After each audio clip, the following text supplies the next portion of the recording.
Chapter 587. Not a threat. In reality, it was still a threat. It had been many years since anyone dared to speak to Huai Chaosher like this. He narrowed his eyes and looked at the Federation soldier in the pool of blood at his feet. His lips curled up into a smile. This person could endure torture for many days without uttering a single word. He was as silent and stubborn as a hot rock. Now, he began to speak harshly. Was it because he was slapped in the face? What an interesting guy. Huai Chaosher took a step forward and raised his right foot to kick down. His military boot kicked Su Lu in the stomach, making him curl up in pain like a drunk river shrimp. Huai Chaosher didn't have a special love or hate for this Federation officer in front of him. Since he was very young, he didn't like this boorish and obscene guy, but because of the needs of the royal family's rule, his father needed Keaton to live. Now that Keaton was dead, he was even happier. As for the person who killed Keaton, he naturally didn't hate him too much. But the other party was from the Federation, so he could only live in pain or die in humiliation. The door of the room slid open silently. The Empire's experts and soldiers rushed in and quickly took Su Lu away from the scene. They cleaned up the messy room as quickly as possible. Huai Chaosher sprayed his favorite light orange air freshener around. Then he sat by the window in silence for a moment and connected to planet Tianjing. "Great Master, is there any news from Fan Manor?" he asked expressionlessly into the communication device. The Empire's Royal Intelligence Agency officer on the other end of the communication device replied with a trembling voice, "We brought His Majesty's electronic seal there. Great Master Fan Manor finally opened 3 doors, but we really couldn't find the name list." The officer paused and said respectfully, "Your Highness Su Ming, regarding the last name list, His Majesty has been ordering the Royal Intelligence Agency to try to recover it all these years, but we haven't been able to find any clues. The name list copied in Great Master Fan Manor is also incomplete." I know." Huai Chaosher lowered her gaze and looked at the royal hibiscus flower symbol on the communication device. She said coldly, "I won't blame you for not being able to find it after so many years. However, Her Majesty is also very concerned about this matter. Therefore, I hope that you can make some progress. Even if it's incomplete, it would be good if you can recover some keywords." The senior officers of the Royal Intelligence Agency nodded repeatedly and promised that they would continue to investigate and work hard. After the call ended, Huai Chaosher sat in the room filled with the faint smell of orange and fell into silence again. Leaving Su Lu alive for the time being was not only because of the Empire's political needs, but also because the Empire's military wanted to obtain more information from him. However, what he was more interested in was Su Lu himself. The 8 rice, true qi cultivated by the remnants of the Lees of Philadelphia was a great humiliation to the entire Empire, especially to the high and mighty imperial family. Therefore, even if Su Lu was going to be cruelly executed, the imperial family still wanted to destroy the true qi in his body while he was still alive. It could be considered as another form of recovery. Previously, he had personally destroyed the true qi in Su Li's body. At the same time, he had confirmed that this person was indeed one of the remnants of the Lees of Philadelphia and walked the path of the Xiantian realm. However, the Royal Intelligence Agency and the military confirmed that this person was not Li Pifu's illegitimate son. Then, how did he manage to cultivate the 8 rice true qi of the Xiantian realm? Based on certain considerations, he had already asked for instruction from the Tianjing Imperial Palace and was forced to alert Great Master Fan Manor, who had been in seclusion for decades. However, there was still no clear answer. A small probability event was equivalent to an impossible event. Huai Chaosher frowned slightly and laughed self-deprecatingly. Then, her expression changed slightly. She covered her mouth with her fist and coughed a few times. Intense, heart-wrenching coughs echoed in the room. Su Lu, who was lying in the corner, had a pale face. Beads of sweat rolled down his forehead like soybeans. Previously, he had already noticed that the spaceship had changed its course and was flying towards a blue and yellow planet in the distance. However, at this moment, most of his mind and will were controlled by the coughs. It was difficult for him to divert his attention to think about his next plan and action. Cough were usually related to colds and unhealthy eating habits. It was not a big deal. However, for the current Sulu, if he did not solve this coughing problem, his future would be bleak. His originally hopeless escape route would be completely cut off. After the young Empire officer destroyed the power in his body that he had been accumulating for a long time, and after his ability to pretend to be unconscious was exposed, he was once again locked up in a solitary cell. At first, he did not despair. On the contrary, he did not hesitate to start cultivating again with his strong will. However, when the mysterious burning power in his body moved along the familiar channels to his chest and abdomen, it would be blocked by some invisible thing, making it difficult to move forward. If he forcibly moved the burning lines and tried to turn them into countless sharp blades to break through the invisible barrier, the net-like channels in his chest and abdomen would shrink at the same time. It was like a thin film pipe that tightly bound the blade. It was extremely painful to be cut. It could even be said that he was in so much pain that he wanted to die. At this time, his own burning power became as terrifying as the power that the young Empire officer spat out from his fingertips. Now, there were two paths in front of him. If he could not break through the barrier that the Empire officer had magically set up, the power that had accompanied him for many years and saved him countless times during life and death situations would become a dead pool behind his waist. It would no longer be able to play any role, and he would become an ordinary person. No one could endure the pain of the blade cutting through the sensitive passageways. Even if Su Lu suddenly gritted his teeth and completed this action before he fainted from the pain, he was also clear that after those passageways were cut, he would probably end up in a very miserable state, worse than even an ordinary person. As an ordinary person, it was not difficult for Su Lu to accept this fact. He had a good enough psychological foundation. However, now he was imprisoned in the distant empire, facing death and a future more terrible than death at all times. He could not just be an ordinary person. The Red Rose Royal spaceship was quietly parked at the edge of the transit base outside the atmosphere of Libenstar. The giant spaceship was close to 20 kilometers long, making the three-dimensional, six-directional space base next to it look extremely small. In the next few days of docking and refurbishment, the space base would continuously send the materials on Libenstar to the Red Rose. It looked like this giant royal spaceship was like a big insect that greedily sucked the blood of herbivores. The fleet of Libenstar took off one after another, lining up in the vast universe outside the atmosphere, escorting the three light battleships that flew out from the Red Rose Royal spaceship and flew down.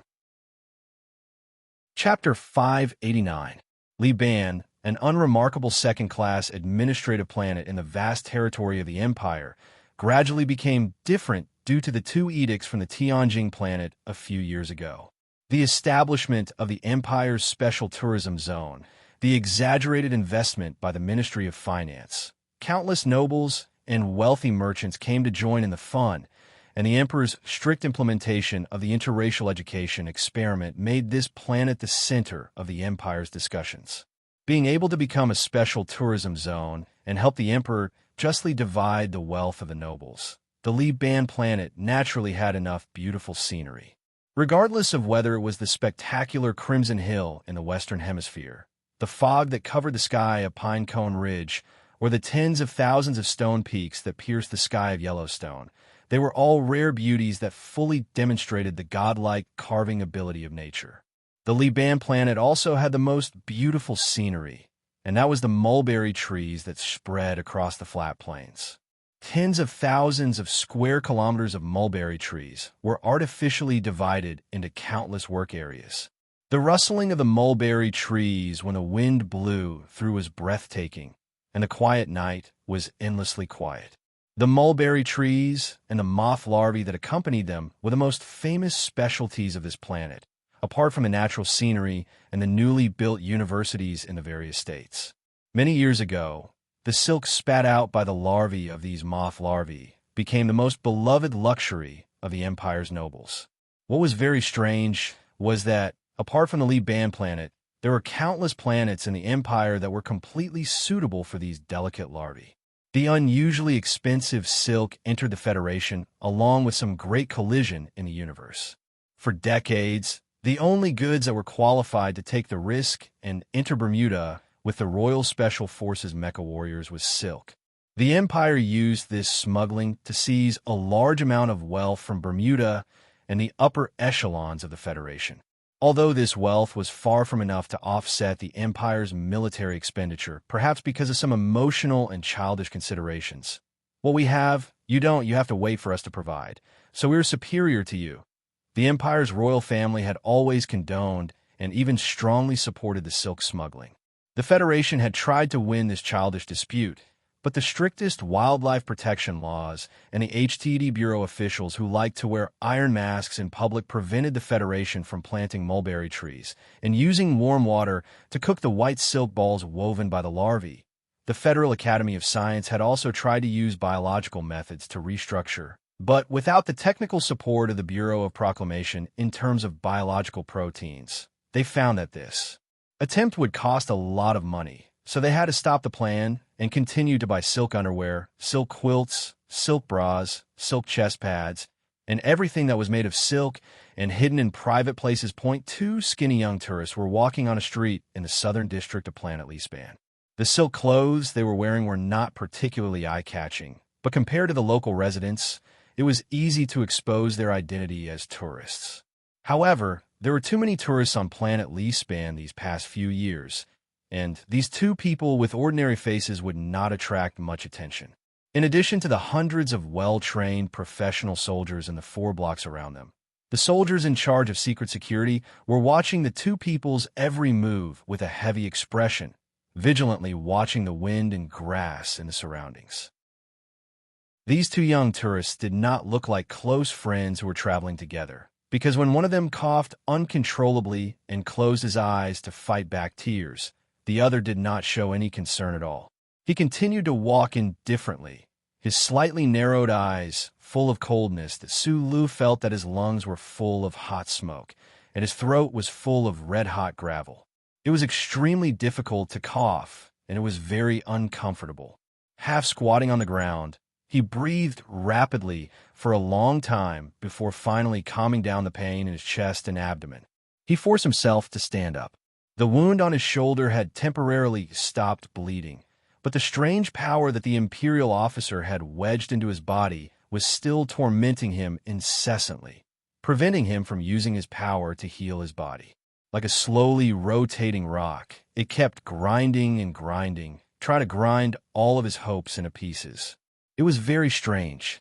After coming to this strange Imperial planet from the Red Rose Royal spaceship, he still did not die, nor was he thrown into the dark prison where he could not see the light of day.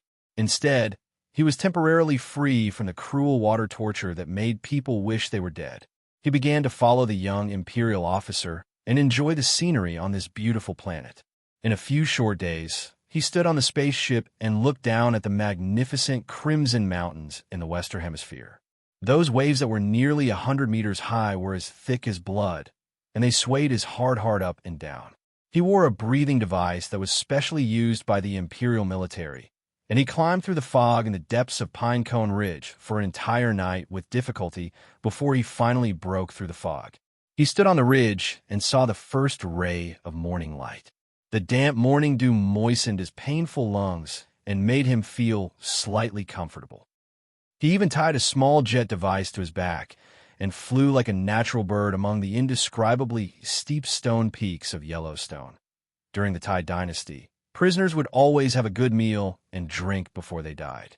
Now that he was in the Empire, although it was also an imperial society, Sulu did not think that these were the benefits before he died.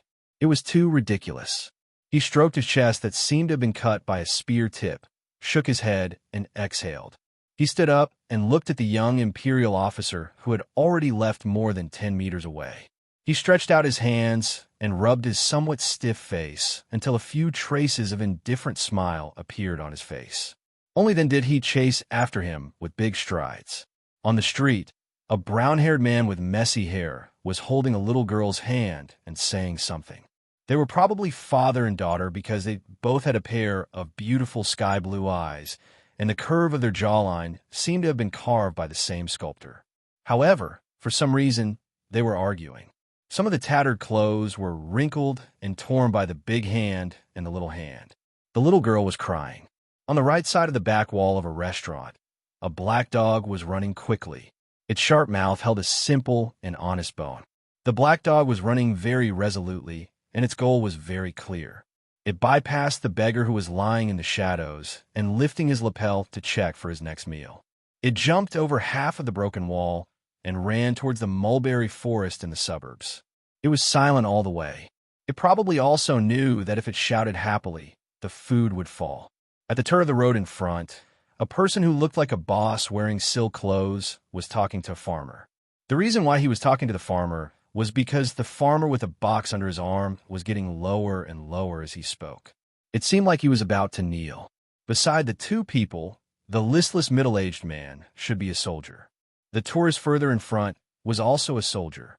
The driver of the carriage that had been following behind them for half an hour was also a soldier. This seemingly peaceful street was filled with their people. Sulu walked behind the young military officer of the Empire. He walked silently and observed the surroundings. If he didn't know what the people of the Empire were thinking, then he shouldn't think about it anymore. His best ability was to simplify complicated things. He simply thought of himself as a real tourist. It was rare for him to go deep into the territory of the Empire. Looking at this strange world, listening to the strange language of the people in the streets and alleys, and looking at the animal-drawn cars that surprised him, he vaguely understood why the uncle said that he was willing to wander in the universe. However, he still couldn't clearly explain this feeling. In front of a vast sea of green mulberry trees, Huai Chaoshu stopped and slowly put his hands behind his back like an old man. His cheeks were slightly raised, and he narrowed his eyes and took a deep breath of fresh air. Where his eyes fell, the leaves of the mulberry trees were gently swaying in the wind. It seemed that he could hear the rustling sound with his sight without his ears. Rustle, rustle, rustle. It was the sound of mulberry leaves being blown by the wind, and it was also the sound of silkworms nibbling on them. A gentle smile suddenly appeared on the face of a young man with the noblest status in the Empire, which had never changed. He seemed to have thought of some interesting childhood memories. His smile gradually disappeared. Huai Chaoshu only allowed the memories to occasionally flood into his mind. Occasionally, he would be moved by the four seasons, but he would immediately return to absolute calmness. Although I really don't understand, I still have to thank you for taking me to see so many beautiful sceneries. Sulu coughed twice and looked at the sea of mulberry trees in front of him in surprise. Right now, he was standing side by side with Huai Chaoshu. He didn't have the consciousness of a condemned prisoner at all, and he didn't notice the anger in the eyes of the plain-clothed soldiers around him. Huai Chaoshu glanced at him coldly from the corner of his eyes. He didn't answer, but a strange light flashed through his eyes. If there were no accidents, this Federation person beside him would be tortured to death after all of his value was squeezed out, unless he agreed to defect.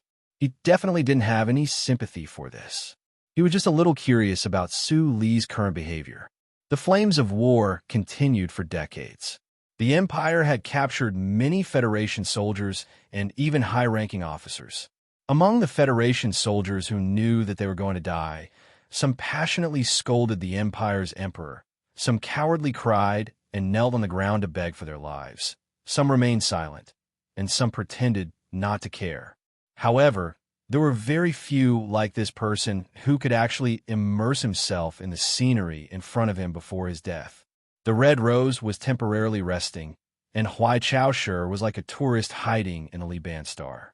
He wasn't in a hurry to return to Tianjing Star because the political situation in the Empire had been surging with hidden waves recently. He needed to be outside the situation and help his father see the situation clearly. Furthermore, as the person involved, if he returned to Tianjing Star Day later, it would be helpful for his father to deal with the situation. As for why he brought Su Lu along for sightseeing, there were two very simple reasons. One of them was that a dangerous person like Su Lu would not find any chance to escape only if he personally watched over him. I've checked your details. You seem to be a person with perfect morals, an existence similar to a saint. Huai Chaoshi said with slight sarcasm, "Don't be in a hurry to reject me. Your government has been building you up according to a saint." Huai Chaoshi slowly took a few steps forward, then turned around on the mound and looked down at him. "I really want to know if you're really a saint.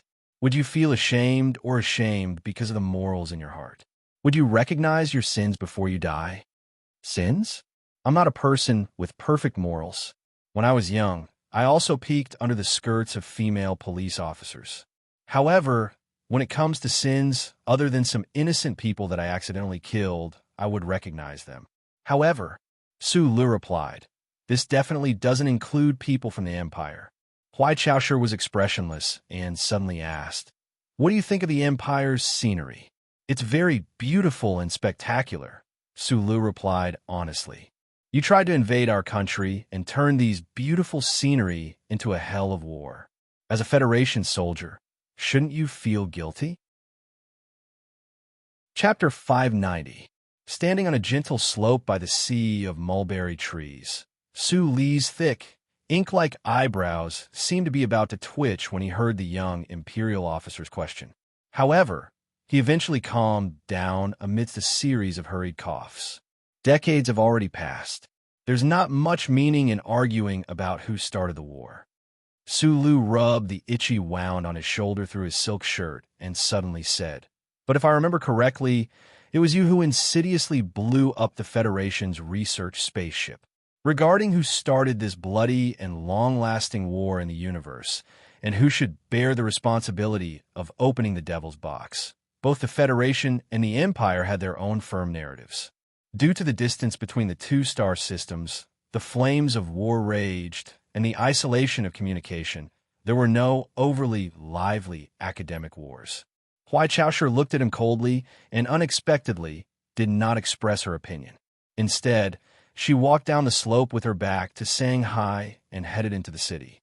Su Lu looked at the sea of green mulberry trees with some reluctance. Listening to the graceful rustling sounds, he turned around and followed her. Huai Chaoshi then went to a few other places. During this process, he remained silent. Su Lu knew the identity of this young Imperial officer. Although he had some guesses in his heart, he lacked sufficient evidence. However, he could already guess that this person's status in the Empire was rather high.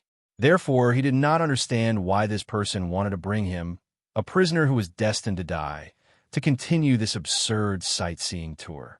Could it be that the Empire really wanted a hero, created by the Federation, to admit to the sins of the Federation in front of the entire universe? This kind of speculation did not make any sense. If Su Lu knew of some of the changes in the Empire's political scene, if this Imperial officer was really the legendary figure he had guessed, perhaps he could understand why the other party was deliberately delaying the date of his return to Tianjin. In the afternoon, two skinny young men and over 100 disguised plainclothes soldiers formed a strange visiting team, arriving at Li Banstar's Sangji State University. According to the special decree of the Emperor, Li Banstar became the only administrative planet in the Empire that implemented indiscriminate education.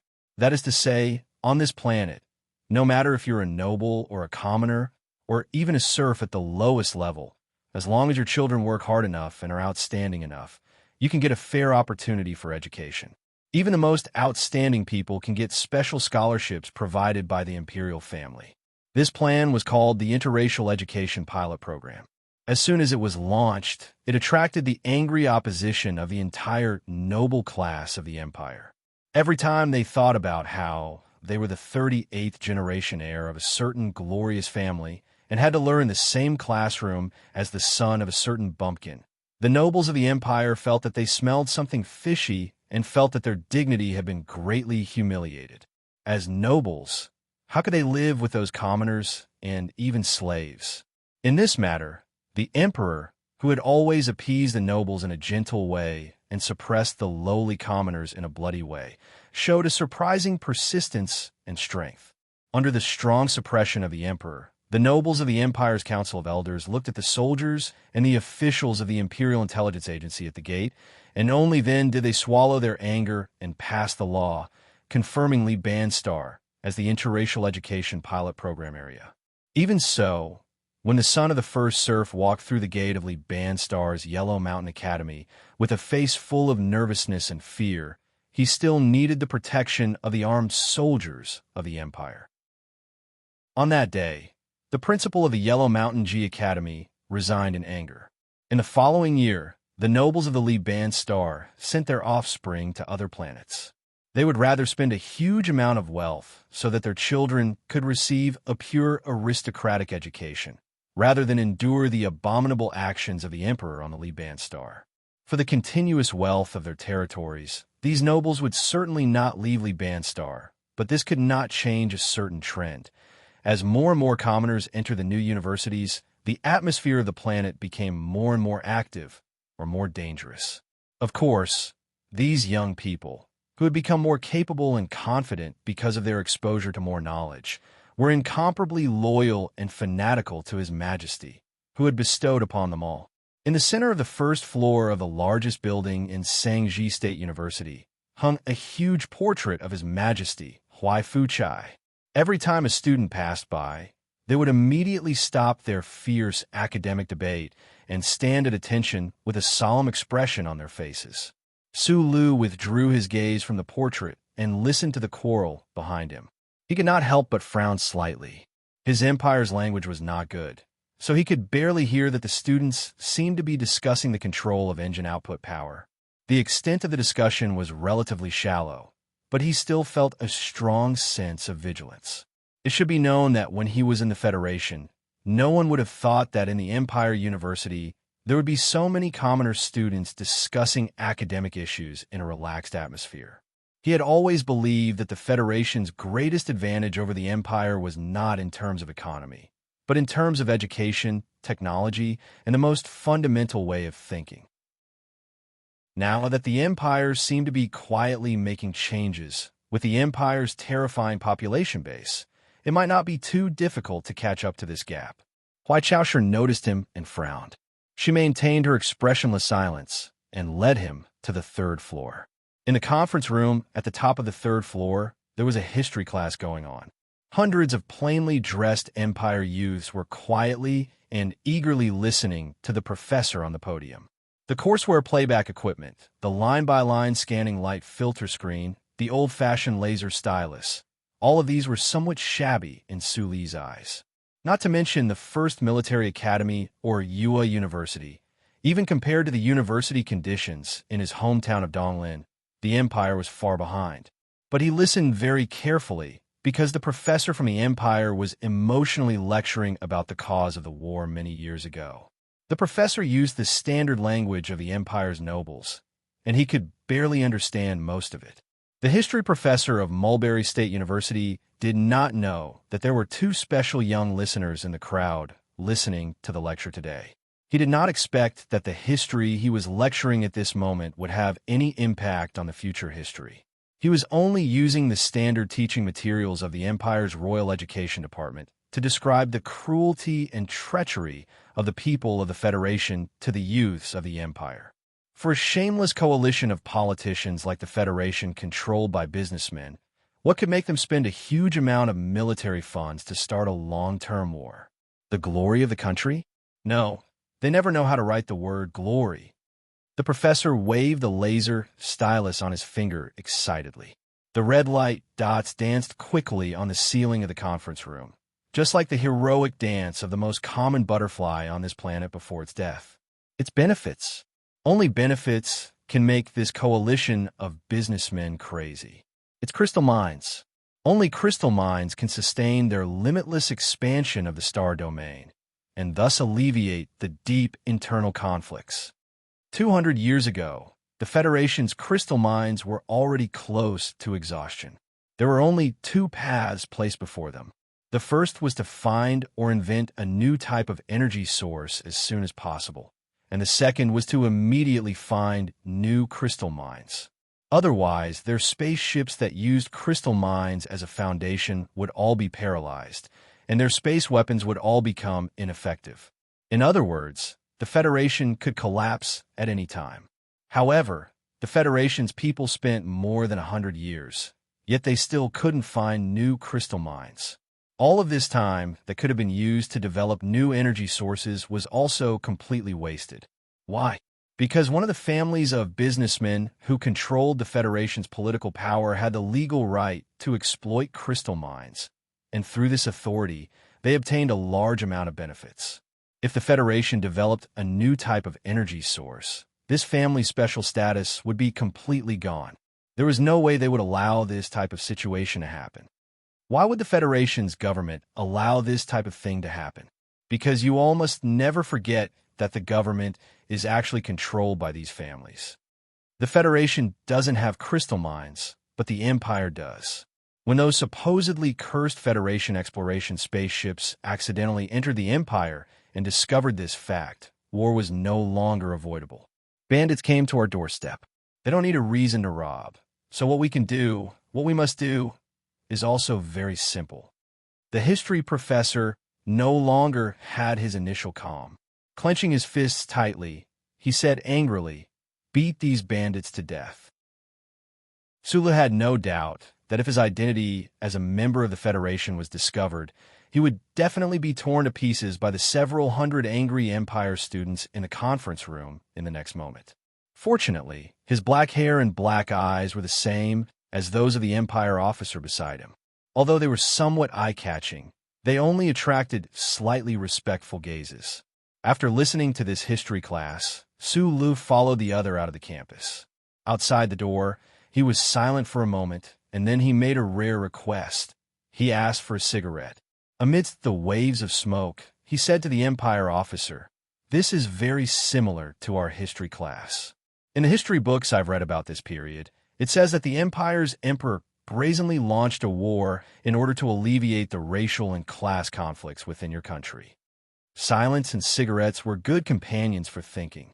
The reason he was thinking was because Sulu had to admit that this Empire's history class, for him, was indeed a different angle to look at the origins of the war back then. This was especially the case regarding crystal mines leading to the war. This was the first time he had heard of this.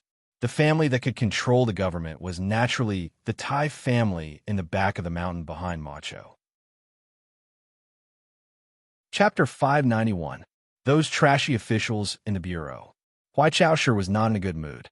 The Federation soldier, named Sulu in front of him, was completely different from the description in the intelligence. He was tough, but he was not the pedantic saint who truly carried the banner of morality in his heart. He had never believed that such a person existed in the universe, and now it seemed that it was indeed so. If Sulu was really a freak saint, perhaps the actions of the Empire in the past few days could have really touched him. To be able to make the war hero that the Federation had spent the most effort to cultivate betray. No. Even if it was just to make him doubt himself from the depths of his heart, it would definitely be of great help to the Empire's propaganda in this war. Was it a pity? A little, but it was nothing too pitiful. It was just that there would be another dead body of the Federation in the Empire's territory. In the face of death, many people of the Federation would kneel and beg for mercy. But I've studied you and know that the possibility is not high. The reason why I brought you to see the scenery and let you listen to this specially arranged history lesson is to strike a blow to the moral superiority of you hypocrites of the Federation. Huai Chaoshi walked out of the campus with his hands behind his back like an old man. His face was expressionless, hiding the pity deep in his heart extremely well. Moral superiority is indeed a very boring thing. Sulu replied, "But I'm really interested in this period of history. Before I die, can you satisfy my request and let me see the relevant files of the past? If you want to strike a blow to the moral superiority of the Federation people, this is very necessary." Huai Chaoshi was silent for a moment and nodded. His subordinates, disguised as civilians in the crowd behind him, immediately left to arrange this matter. The Empire's history textbook was translated into the Federation's language. It took 1 hour and 17 minutes, showing extremely high efficiency. An hour and a half later, Su Lu moved his eyes away from the ebook screen and rubbed his pale face due to weakness. He suddenly opened his mouth and asked, "According to your logic, this is the Federation scheme. But in reality, the previous war, the first space war that you mentioned, we had already prepared for it. If we really had a conspiracy, why would we appear so unprepared?" According to the records of the Empire's history books, the Empire had always been cautious when they first came into contact with the Federation.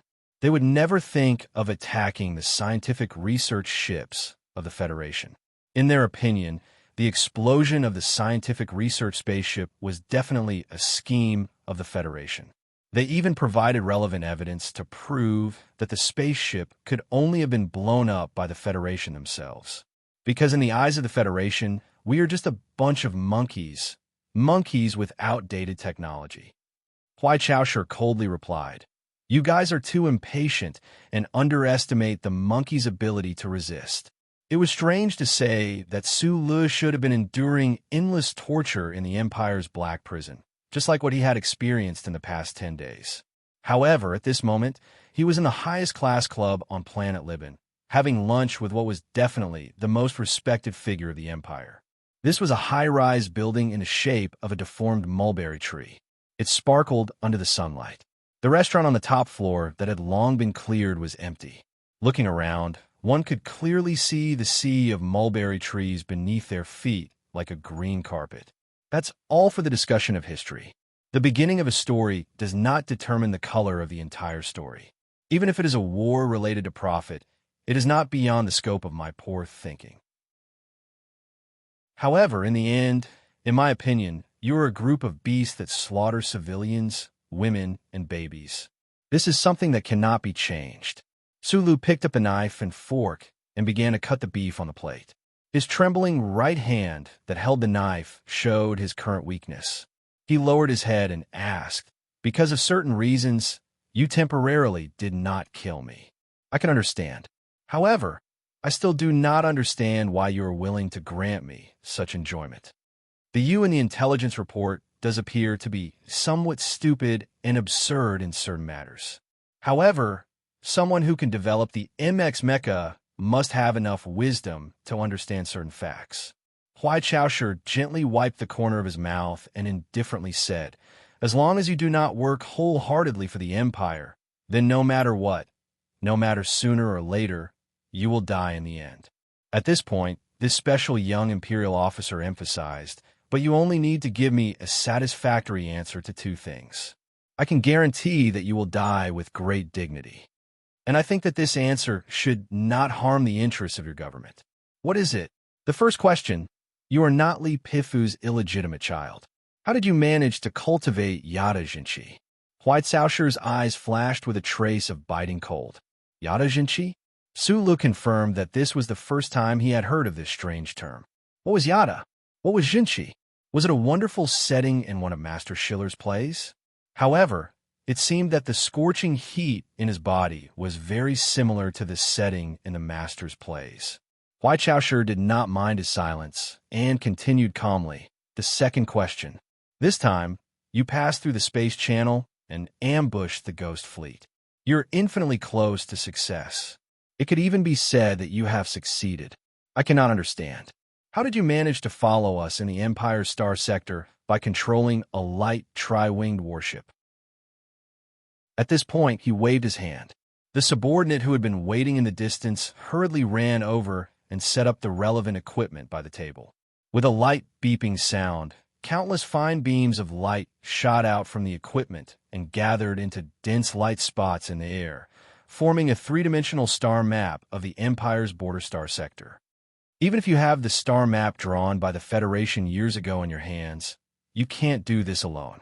Huai Caoshi's slender finger drew on the imaginary three-dimensional star map in the air and pointed at the obvious sailing trajectory. Frowning, he said, "Your sailing route was too perfect. Even if I had thought more thoroughly, assuming that you had the authorization of the Bureau of Proclamation before the crazy revenge operation, with the remote support of the charter computer, it would not have been enough to complete such massive calculations. Besides, every time your tri-winged warship accelerated or hid, It just happened to avoid the detection range of the fleet. How did you do it? He looked at Su Li's eyes and asked solemnly, according to the intelligence, you don't know how to pilot a warship at all. Su Li was silent. The first question involved the uncle, who was known as the #1 traitor of the Federation, who knew what kind of relationship he had with the Imperium. Also, this story involved the loophole of the Federation's the glory of the Charter and his last hope of survival. Naturally, it was impossible for him to tell the other party. As for the second question, it was related to his greatest secret, so it was even more impossible for him to tell. Therefore, he could only remain silent. Huai Chaoshi raised his extremely ordinary face and said indifferently, I won't ask you to reveal the Federation's newest technological secrets. I just need a general answer. A moment later, Su Li replied, I can't tell you anything. I can only say that this revenge plan that seems impulsive is actually not impulsive at all. It's just that I didn't expect you to be on that flagship. If I hadn't met you, I would have successfully returned to the Federation by now. Still not getting an answer, Huai Chaoshi narrowed his eyes, and a dangerous aura gradually enveloped the dining table. There's good news. The Imperium has already successfully developed a high-power dedicated signal output device. In the last experiment, it has already successfully connected to your civilian network. Huai Chaoshi looked at Su Li with narrowed eyes and said slowly, the video that humiliates the Federation's war hero will probably be the first document we send over. Su Li's right hand that was holding the knife suddenly tightened. He knew that the humiliation the other was talking about was definitely a humiliation that ordinary people would find difficult to endure. What truly made him nervous was the Empire's following arrangements. He wasn't a narcissistic person, but he had to admit that he was now important enough to be able to affect even more people and matters, and on a much larger scale. The Federation government had spent a huge amount of money to film and broadcast the documentary Team 7, together with the media that covered everything. It was only then that he and his troops were molded into a brand new military idol. If that video that hadn't appeared, yet was widely spread through the civilian network, it would undoubtedly be a heavy blow to the Federation's public and the military's morale. If such a situation really did occur, the Federation government would definitely hope that this Federation hero would simply die in battle rather than be captured and humiliated by the Empire's people. Su Li also thought the same. This is very interesting. It's just like playing cards. We killed Zhong Suehu, which is a trump card. You chased after us and killed Keaton, which can be considered as returning a hard card. Then, I captured you, the successor of the war god. I'm very curious as to what kind of trump card the Federation can return. Huai Chaoshi's tone didn't contain any deliberate mockery. He raised an exquisite silver fork and sent a piece of tender beef into his mouth, slowly chewing. Why isn't it a live broadcast of me being killed? Letting the entire universe watch you die, other than stimulating the Federation's desire to fight and calming your internal conflicts? What good does it do for the Empire? I can let myself die, Su Li said with a serious tone. The department I'm in has a lot of drugs that can be used. Huai Chaoshi frowned, picked up an exquisite white porcelain salt jar, and lightly sprinkled some salt on the steak. Also, I understand people like you very well. You're not afraid of death, but before death truly arrives, you will stubbornly want to live on. You have strong confidence that you can live on. Therefore, unless you are certain that you will definitely die, you'll never commit suicide. Su Li blinked, feeling that his eyes were a bit dry. Only now did he realize that this seemingly ordinary young officer of the Empire in front of him not only had inexplicably powerful combat strength, but also had an extremely strong ability to read people's minds and to coerce them with force. The dining table was silent. Only the sound of the silver knife and fork lightly touching the porcelain plate and the juicy and tender sirloin touching the tongue and teeth could be heard. Huai Chaoshi was waiting for Su Li to make a decision and give an answer. Su Li knew that he wouldn't give any answer. He was like he was in a bottomless dry well, looking at the trace of light that perhaps didn't exist. He was unwilling to fall into eternal darkness, but he couldn't find any solution. Right at this time, an Empire officer walked into the dining room with a serious expression, holding an electronic spectrum record book in his hand. Huai Chaoshu narrowed his eyes and looked up. Sula narrowed his eyes and looked up. Chapter 592. Huai Chaoshu narrowed her eyes and looked up. Sula looked up and narrowed his eyes. During the past few days of sightseeing, the Imperial soldiers who appeared in the open with the two of them were all wearing plain clothes. This was the first time he had seen someone wearing a military uniform, and he immediately thought that this officer should be a member of the security department hidden in the dark. "Sir, there's indeed a problem with the intelligence feedback received last night." The Imperial officer stood beside Huai Chaoshu and reported respectfully and concisely. "We have increased the surveillance.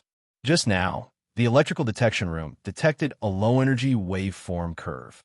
It seems to be a civil electrical appliance, but the curve is a bit strange, and the spectrum exclusion is unable to obtain a result." Huai Chaoshu frowned slightly and took the spectrum analysis electronic manual.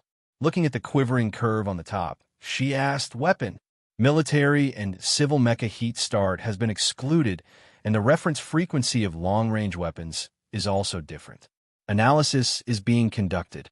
It should be safe, but the location of this restaurant is too exposed, so please leave immediately," the Imperial officer said directly, and he had no intention of avoiding Sulu at all. Although he, like many of his colleagues, did not understand why the Honorable Sir would bring this lowly Federation captive with her. In their eyes, this person was already a dead man, and it did not matter even if they heard some confidential information. Huai Chaoshu looked at the curve on the electronic manual, and the angle of her thin and black eyebrows furrowed a little wider. She was a little self-deprecating in doubt. Was there anyone in the Empire who dared to harm her? Sulu heard the Imperial officer's conversation, but his pair of black eyebrows did not helplessly furrow into a ball, but suddenly raised like a knife because he saw a very familiar curve in the corner of his eyes. His pupils suddenly constricted and brightened. He felt a chill coming from his neck, causing the hair on that area to stand on end. This was indeed not the heat start waveform curve of a mecha, nor was it the warm-up curve of a fighter jet. In fact, the entire surveillance department of the Empire should not have seen this curve, and there were very few people in the Federation who had seen this curve. But he had seen it before. In the glacier of 5460, Shi Qinghai, he and Gu Shifeng had discussed many times what electronic means should be used to destroy this terrifying weapon's only flaw that not many people had discovered. But because of the tight time, he and Gu Shifeng only found a direction, but did not succeed in putting it into practice. It was ACW. This curve was the redundant overflow waveform created by the activation of the ACW electric pulse ignition device and a magnetic resonance auxiliary effect. It sounded ridiculous that a gun could actually alarm an electronic monitoring device, but when it was placed on this big gun that gathered the wisdom of countless weapons experts in the Federation and was so expensive that the former Minister of Defense cursed for 3 days straight, it seemed reasonable. When this terrifyingly powerful king of single guns first appeared on the Chiolin slope outside the S2 Foundation building, it blasted apart Macklin's well-trained subordinates and powerful Special Task Force agents. When it reappeared in the snowy world at the front lines of the West Woods, it was like a ghost that took the lives of more than a dozen high-ranking Imperial officers in succession. In the entire Federation, only 3 ACWs had ever been produced, and one of them had always been in the hands of his best friend, Shi Qinghai. Therefore, he knew better than anyone else just how terrifying this great gun was. Due to the scarcity of manufacturing costs and materials on the battlefield, the ACW was an extremely poor sniper rifle. However, if it was used for assassination, it was definitely the most despairing choice. There was a slight breeze of fresh air in the restaurant on the top floor, but the little goosebumps on the back of Su Li's neck were about to freeze. Where was that sniper? The ring-shaped restaurant surrounded by transparent glass was empty, and there was only a mountain ridge in the distance that looked like a black line. He should be there. Who was the sniper's target? Him? But if the Imperial people wanted to kill him now, it would be too easy. Why would they go through so much trouble? And it was obvious that the young and noble Imperial officer across the table did not know about this matter. let alone that there would be 3 high-speed tungsten alloy bullets flying towards him. Could it be that the sniper's target was the other party? In certain dangerous moments, the speed of human thought could even appear faster than the speed of light. In a very short period of time, Su Lu thought and analyzed many things, but he still did not have time to judge the situation clearly, and he also knew that there was no time to continue thinking. No matter who the sniper's target was, the only thing he had to do now was to fall down as fast as he could and look for something hard enough to cover his body. With a whoosh, the silver knife, fork, and white-bone porcelain tableware splashed everywhere with Su Li's movements. He was not a saint, and he did not care about the life or death of the imperial officer across the table. So naturally, he would not stupidly jump over to the other party. He just fell down resolutely and fiercely, as if he was heavily shot down by someone. His body was almost close to the ground. The silver knife, fork, and white-bone porcelain tableware had just jumped off the beautiful stone table, twisting their bodies in the air. The imperial officer who came to report the situation opened his mouth, but he did not have time to show a vigilant expression. The words that he wanted to shout were still brewing in his chest and lungs, but they had not turned into airflow, and he had not strummed his strings like vocal cords. In this frozen moment of time that seemed to have stopped, White Xiaoshu's eyes suddenly lit up. He understood something from Su Li's movements, feeling an unprecedented sense of danger approaching him at high speed. There was no time to jump up, no time to fall down. In front of that bullet that was tearing through the bright air of Mulberry Orchid Province at high speed, even someone as powerful as Huai Xiaoshu did not have time to make too many movements. He only had time to raise his right palm, and, as if he was swatting away the beef juice in front of him, he simply slapped down on the beautiful stone table in front of him. No one could calculate what kind of terrifying reaction speed Huai Xiaoshu needed to make such a simple movement in this instant. When his right palm slapped down on the edge of the beautiful stone table, the beautiful stone pattern that was known as the hardest stone material actually deformed slightly. His palm's deformation was even more severe. The pale white part of his palm that was in contact with the edge of the table squeezed out a rosy red, and also strangely squeezed out countless jets of air. The 8 rice jinshi in Huai Xiaoshu's body was released at full force. The silk sleeve on his right arm shattered into pieces, about to fly away. The chair beneath him silently shattered, about to fall. His body, under the influence of this powerful and tremendous force, instantly began to move backwards.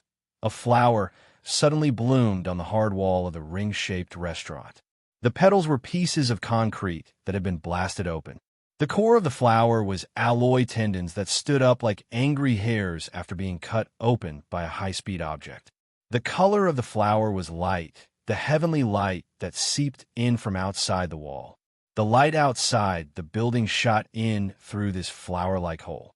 While moving forward, it lightly brushed past Huai Xiaoshu, who was moving backwards at high speed like a shadow. Then there was a loud, buzzing noise that sounded like muffled thunder. The speed of this life-reaping bullet was too fast, faster than sound, as if it was going to surpass light and shadow, that in an instant, 2 more holes that seemed to have been carved appeared on the wall. The muffled sound of gunfire tore through the deathly silence, shattering the frozen time. With a muffled bang sound, Huai Xiaoshu's thin body fell heavily against the wall. Her Highness is under attack. The Empire officer who had been watching this scene, in shock, finally woke up. His entire body trembled as he screamed out. At the same time, he threw himself towards the corner of the wall, instinctively placing his body in front of Huai Xiaoshu. The life-reaping bullets that came from the distant mountain ridge were still being fired continuously. The luxurious decorations in the restaurant were torn apart like fragile pieces of paper. They floated up, landed on the ground with difficulty, and were sent flying again. The sound of broken porcelain and silver tableware rang out endlessly. Smoke and dust flew everywhere. It was chaos. Su Lu hid behind the hard and beautiful carved stone tabletop. His face was a bit pale. At this moment, he confirmed that the sniper's target wasn't him, but he didn't relax in the slightest. This was because he discovered that the ACW used by the sniper was a high-speed, armor-piercing hard ink bullet. Moreover, after the first 3 burst shots, the sniper began to fire in a wide range. It looked like the sniper didn't care about killing him while he was at it. The high-speed, armor-piercing hard ink bullet could penetrate the normal alloy plates of military mecha. How could the supposedly hardest carved stone tabletop in front of him block it? The next second, Su Lu was slightly relieved. This was because the Empire soldiers in the restaurant reacted extremely quickly. The ring-shaped glass adjusted the angle of light refraction in the shortest amount of time possible. Although this definitely couldn't block the sniper's bullet, it could make it a little more difficult for the opponent to shoot. Immediately after, even more Empire soldiers flooded into the spacious restaurant. These soldiers seemed to not be able to see the mournful lines of bullets. They carried the pop-up alloy shields and bravely charged towards the corner of the wall. 4 or 5 Empire soldiers fell on the road, but in the end, they still managed to successfully construct a simple shielding corner. Sula didn't expect those Empire soldiers to provide him with the same treatment. In fact, he thought that this was a good opportunity for him. Under the cover of the smoke and dust, he half lay on the ground, using his heels to rub against the mess on the ground, quietly and slowly moving backwards. Ox. Right at this moment, in the corner surrounded by the Empire soldiers' alloy shields, a loud Empire language suddenly rang out. At this moment, this voice still sounded extremely calm and powerful. It was actually not drowned out by the whistling sound of bullets tearing through the air. Sulu could understand some of the Empire language. At the very least, he could accurately understand this sentence. Keep an eye on that Federation person. He stopped his slow retreat, frowned, and cursed fiercely in his heart. He didn't expect that in such a tense moment, that person still hadn't forgotten about him. That sniper actually didn't kill this person who was clearly the strongest enemy of the Federation. This made him feel a little regretful. The gunshots suddenly stopped. In the silence, there was a sudden vibration. The floor-to-ceiling windows that were already shattered beyond repair began to buzz. Sulu, who was hiding behind the table and covered in dust, and Huai Chaoshi, who was anxiously surrounded by subordinates and half covered in blood, couldn't see each other, but they did the same action at the same time. They narrowed their eyes, raised their heads, and cursed in a low voice, "Fuck." There was a wisp of cloud outside the building. A dark green Empire fighter suddenly broke through the cloud and rushed over at high speed. What was even more terrifying was that the missiles under the wings of the fighter had already been detached and were spitting flames high in the sky. Chapter 593. Did he always see something inauspicious every time he raised his head and narrowed his eyes? Su Li's eyes were wide open as he stared at the rapidly approaching aircraft in the air outside the building, as well as the 4 dazzling missile jet streams that filled his nose with the smell of death. In the Federation's understanding, the Imperial family should be a supreme existence in their star field, an existence that no one dared to look down upon. But how could there be someone who dared to assassinate that young Imperial officer? They even sent out fighter jets. Death was about to arrive in an instant, but Su Lu was still unwilling to give up. He hurriedly breathed in the air mixed with smoke and dust as he ran a few steps toward the corner of the building. The beam structure of the building there should be able to increase the chances of survival after the building collapsed.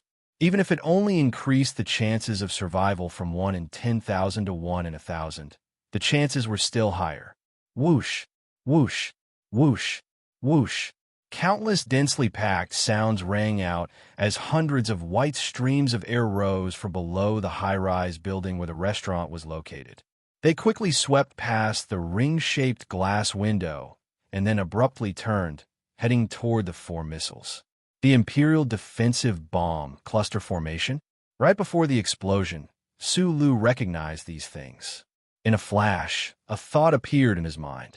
To have the qualifications to have these battlefield weapons protect the team, the identity of the young officer should not be far from what he had guessed. The rapidly rising dense bomb cluster successfully intercepted 3 extremely powerful missiles in the shortest amount of time, but missed the last one. The violent explosion, the dazzling flames, the flying debris, and the pungent smoke instantly occupied the entire restaurant. A huge hole was blown in the wall in front of the right. The wind from the outside whistled in and was licked by the burning flames. The temperature was boiling hot. The slender and elegant high-rise building shook like a young girl who had been slapped on the back of her head by a naughty boy. However, for the people inside the building, it was like they had experienced a terrifying earthquake.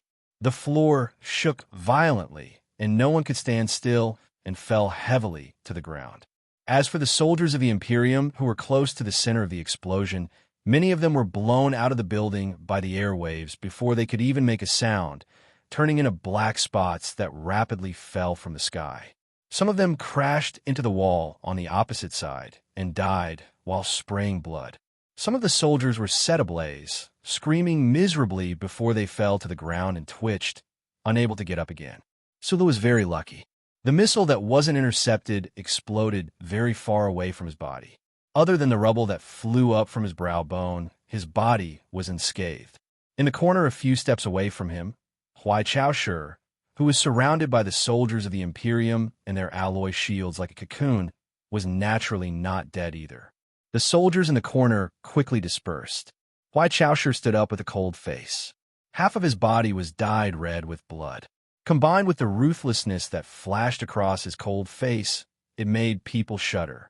In the blink of an eye, the emotions on his face suddenly became abnormally heavy. It was unknown what he had thought of, but this young expert of the Imperium who had remained calm in the face of an assassination attempt, only angry and not frightened, also felt somewhat bewildered and at a loss. However, these emotions were only temporary. Chaoshi coldly glanced at Su Lu, who was not far away, walked over with large strides, grabbed him by the back of the neck, lifted him up, and threw him to a subordinate officer behind him. Then, he quickly left with the crowd. This was a shameful treatment, like catching a chicken. However, Sula knew very well that as a prisoner of the Federation, he could not expect to receive true respect. The so-called sightseeing and the so-called imperial cuisine were only because the other party had a request. Right now, the environment was dangerous. So how could the other party still care about psychological attacks? That special Imperium officer was heavily injured, but the movement of his hand reaching out and grabbing was still as strong as before.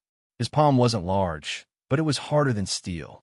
The blood that flowed down this person's arm turned his shoulder wet and sticky.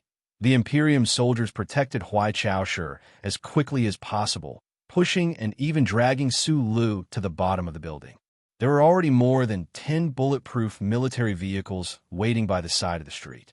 However, those who dared to carry out this crazy assassination had no intention of letting this group of people leave just like that. The Imperium soldiers in charge of security and surveillance had some ugly expressions on their faces. Just 3 blocks away, there was a mechanized unit approaching at high speed. At this very moment, a mechanized unit without any electronic communication verification represented absolute danger. Meanwhile, the surveillance confirmed that this unit's combat strength was at least greater than that of a reinforced battalion. There was absolutely no way these 100 or so soldiers could contend against them. "Sir, please leave first." The Imperium's military officer in charge of security gave Chaoshi a military salute with a flushed face, and then loudly said to the surrounding soldiers, "Stop them on the spot. Immediately set up temporary fortifications." The Imperium's soldiers responded in unison, quickly moving into action. They shouted loudly, blowing down the giant electronic signboards on both sides of the street, blocking the center of the street as a fortification to stop the enemy's mechanized vehicles. At the same time, they drove over the military vehicles that they had decided to leave behind, also blocking the street. Even though they knew that this was a mission to stop the enemy, these Imperium soldiers didn't hesitate in the slightest. Their faces didn't show any fear, instead full of valiant fighting spirit. In order to protect the Imperium's pride, their most respected officer, they truly did not fear death. Huai Chaoshi nodded at his subordinates, turned around, and sat on the military vehicle. During this entire process, his face was still cold, not saying a single word.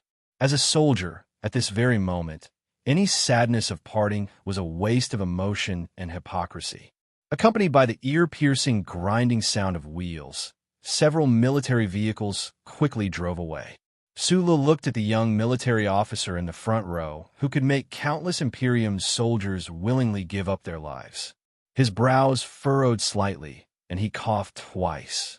He didn't understand where this person's grave and worried expression came from. This freakish expert who didn't even frown when half of his body was covered in blood. What was he worried about at this time? It shouldn't be that he was worried about the pursuit from behind or the lives of his subordinates. People like him should have long since become indifferent to such things. Suddenly, concentrated gunfire and explosions rang out in the streets behind them.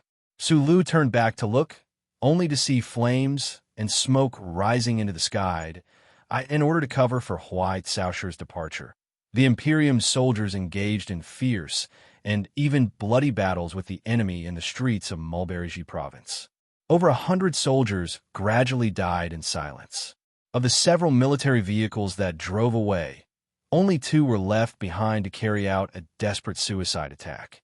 Huai Caoshi's group finally managed to temporarily shake off the pursuit of the enemy and arrive at the outskirts of a quiet residential area.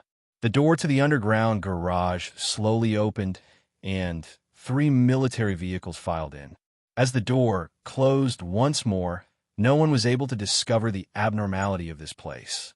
In the dim underground garage, Huai Caoshi's expression was still heavy. He looked at the electronic map and said, "Cut off all contact with the outside world and stay here for 20 minutes to observe the situation." "Yes, sir," a soldier replied. "This is the latest meeting point set up by the Bureau. As long as those traitors are unable to infiltrate the royal palace, they should not be able to find this place." They had some guesses as to who dared to carry out the assassination, but no matter who it was, if they dared to assassinate the emperor, then they were without a doubt traitors. Huai Caoshi made a sound of agreement. For him, the most important reason for choosing this meeting point was not because it was hidden, but because it was the source of his confidence in moving unhindered through the universe. The history of the empire was written with blood. He knew this very well since he was young. However, ever since the emperor inherited the throne, the empire and the noble class were unprecedentedly united. At least it was on the surface. No one dared to challenge the dignity of the royal family, much less carry out such a crazy action. Who dared to assassinate him? Huai Caoshi's expression was unusually heavy. Just as Sulu had analyzed, he was not worried about his own safety. Instead, he thought that if those people dared to assassinate him, they would definitely know how angry the emperor would be. Then would the emperor's safety also be threatened at this moment? Suddenly, the alarm rang. The Empire officer looked at the data feedback on the screen with a face full of shock. He said with extreme guilt, "The whistle left outside confirmed that the rebel army suddenly changed direction and is coming this way. Sir, this place should be exposed." As he spoke, the Empire officer's hand was on the gun at his waist. He swept his cold gaze over the people present, trying to find the traitor hiding among his own people. "Don't move." An officer at the front right suddenly took out a metal gun from behind him and shouted at the crowd, "Otherwise, I will immediately kill the emperor." The cold gun barrel trembled slightly as it aimed at Huai Caoshi. The officer's voice was also trembling. It was obvious how much pressure he was under at this moment. "Rossi, you traitor, put down the gun. Otherwise, I will kill you." The Empire officer from before roared angrily. He wanted to rush forward and use his chest to block the muzzle of the gun, but because he was afraid that the opponent's bullet would hurt the emperor, he did not dare to move. "Our people will be here soon." The Empire officer named Rossi laughed somewhat crazily and said in a shrill voice, "When the time comes, I will kill all of you." "Rossi, why is this? Have you forgotten the kindness that the emperor has shown you?" Huai Caoshi looked at this subordinate officer expressionlessly. He could no longer remember when this officer had entered the bureau to work, and when he had become his direct subordinate. He did not listen to the angry questioning of his loyal subordinate. He did not even look at the trembling gun barrel. Instead, he took a step forward without any warning. Half of his body was covered in blood. It was as if he was stepping on the wind. In an instant, he moved forward 2 meters. He slapped down with his palm, bending the gun barrel and breaking the traitor's neck at the same time. With a crack, the traitor fell to the ground. His head was horribly tilted to the back. Sulu, who was standing behind the crowd, narrowed his eyes. He was shocked. The emperor was seriously injured, but he was still so strong. Chapter 594. The dark underground parking lot, the dangerous guns, and the escape. This kind of familiar environment made Sulu feel a little uncomfortable. The internal strife of the Empire had nothing to do with him, a soldier of the Federation. Ever since he entered the underground parking lot, he had been standing silently at the back, watching everything unfold, trying his best to listen to the Empire's language, which was difficult to understand. Assassination, traitor. He felt that the conversation of these Empire people was very much like a clumsy script, but he had never thought that such a clumsy script would have such a seemingly natural, understated, and yet extremely sharp ending. The Empire soldiers looked at the traitor officer lying in a pool of blood with disdain, walked to the side of the underground parking lot, pulled open the cement wall camouflage outside, and then tore off a large piece of blue electronic dustproof cloth. With a whoosh, a new Empire mecha in black and green revealed its true appearance amidst the flying dust. Its armor glowed with a faint metallic luster, its body slender like a demon, and strange metal boxes hung from each of its joints. Sulu narrowed his eyes, his pupils constricting. This was the peach miasma that had brought him to a dead end. Huai Chaoshu coughed twice and silently boarded the mecha, while the rest of the Empire soldiers quickly dispersed. All the lights in the underground parking lot suddenly went out, and in the darkness, the low and powerful sound of multiple engines suddenly rang out, cutting through the silence and stifling atmosphere. Just before the rebel army surrounded the street, the peach miasma mecha broke through the door at high speed, turning into a ghostly shadow under the light of day. It crushed the cement road, knocked away the tanks in its path, and roared as it ran away. Its speed was swift, and its momentum was heroic. It did not look like it was fleeing at all, but leaving proudly. And then it threw itself into the sea of mulberry trees. Inside the dimly lit cockpit, only the green sea of mulberry trees on the monitor screen could soothe the nervous nerves and somewhat dry eyes. Those tender twigs and leaves fluttering in the wind flashed past the screen at high speed, gradually becoming countless green lines. It was possible to infer just how astonishing the speed of the mecha was at this moment. Sulu slightly lowered his eyes, no longer looking at the picture of Shanghai on the light beam that lasted for almost half an hour. His eyes fell on the officer of the Imperium next to him cautiously. The person beside him had sustained significant injuries in the attack at the ring-shaped restaurant. Blood had dyed a large portion of his body red, but this person's expression did not change at all. He continued to operate his mecha steadily, skillfully, or even exquisitely, dodging at high speeds through the sea of mulberry trees, avoiding what seemed to be an increasing number of enemies. Could it be that the Imperial family were all monsters with endless blood flowing through their bodies? This should be a nervous escape, but to Sulu, he thought of himself as an outsider, so he had enough calmness to observe everything that was happening, especially this peach miasma mecha. This was the latest generation of mecha that the Empire had successfully developed. It walked the path of multi-joint micro-engine acceleration. It was different from the Federation's development of the new mecha, but it was very similar in essence. Sulu had not expected that in such a tense moment, this young Imperial personage would actually bring him along. However, this just so happened to provide him with a rare opportunity to observe the Empire's new mecha up close. He used his eyes to observe all the devices in the cockpit of the mecha, doing his best to memorize everything he saw. Although the chances of him returning to the Federation alive were slim, If he had the chance to send back this first-hand information, it would definitely be of great help to the Federation. Other than the internal structure of the Empire's new mecha, he was more interested in the way this young Imperial officer beside him operated it. After a long period of silent observation, he confirmed that this person's method of operating the mecha was extremely similar to his and Li Feng's. They were also using a device similar to the simulation system, directly transferring the power in their bodies into the internal sensors of the mecha. It was just that the other's device was clearly more compact, with only the connectors at the cuffs of the mecha visible. During their escape in the Mulberry Sea, this Imperial officer had operated the Peach Miasma mecha to easily break through the enemy's encirclement. In several thrilling encounters, he had killed several enemy mecha like a tiger tearing rabbits apart. Su Lu had been watching his operation all this time, once again feeling the terror he had personally experienced on the battleship. In the process of breaking through the encirclement, this Imperial officer had displayed an unparalleled level of mecha control. This was especially true of the calm and sharp senses that radiated from his bones, as well as the exquisite micro-operations that danced between his fingers.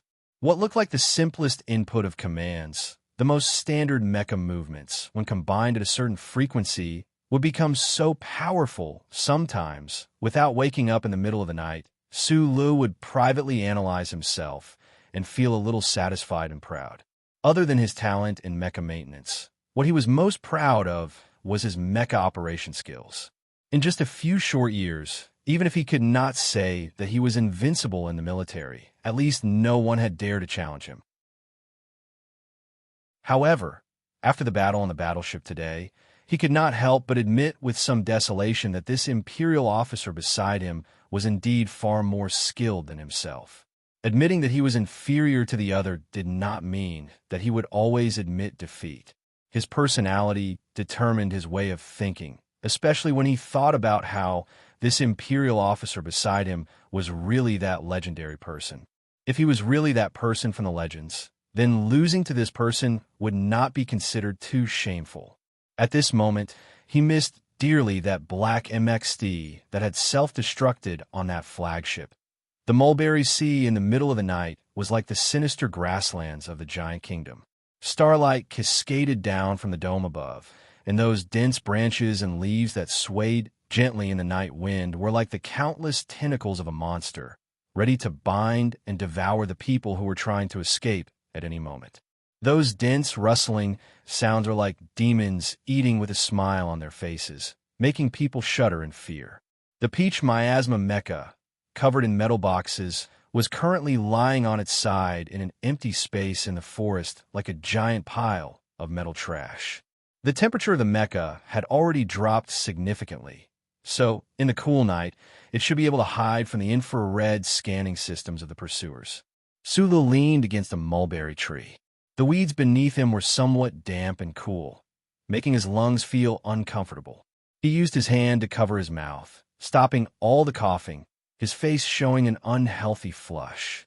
The dog-eat-dog of the Empire had nothing to do with him. Those pursuers had heard the coughing and rushed over. Killing that Empire officer did not make him feel the slightest bit of guilt, but for the sake of his own safety, he still needed to be a little more careful. He narrowed his eyes and looked at the empty space beside the mecha more than 10 meters away. The night was dark, but his eyesight allowed him to see everything clearly. That Empire officer seemed to have tried to contact someone earlier, but had failed. The Empire officer's expression was rather heavy. After using a first aid kit to treat his wounds, he had been sitting silently under another tree, eyes closed, resting. From that somewhat shocking amount of HP, it was possible to determine that the opponent had suffered a very serious injury. However, Su Lu did not have the urge to help the opponent. Even for the sake of his own safety, he was willing to let this powerful opponent be a little weaker. Moreover, this kind of freakish human resembling madman, Li probably would not die so easily. In the darkness of the mulberry forest, the two of them did not speak, each thinking about their own concerns. Earlier in the dining hall, Su Lu had been puzzled as to why this Empire officer had such a heavy expression. Now that he was more and more certain of the other's identity, he could more or less understand.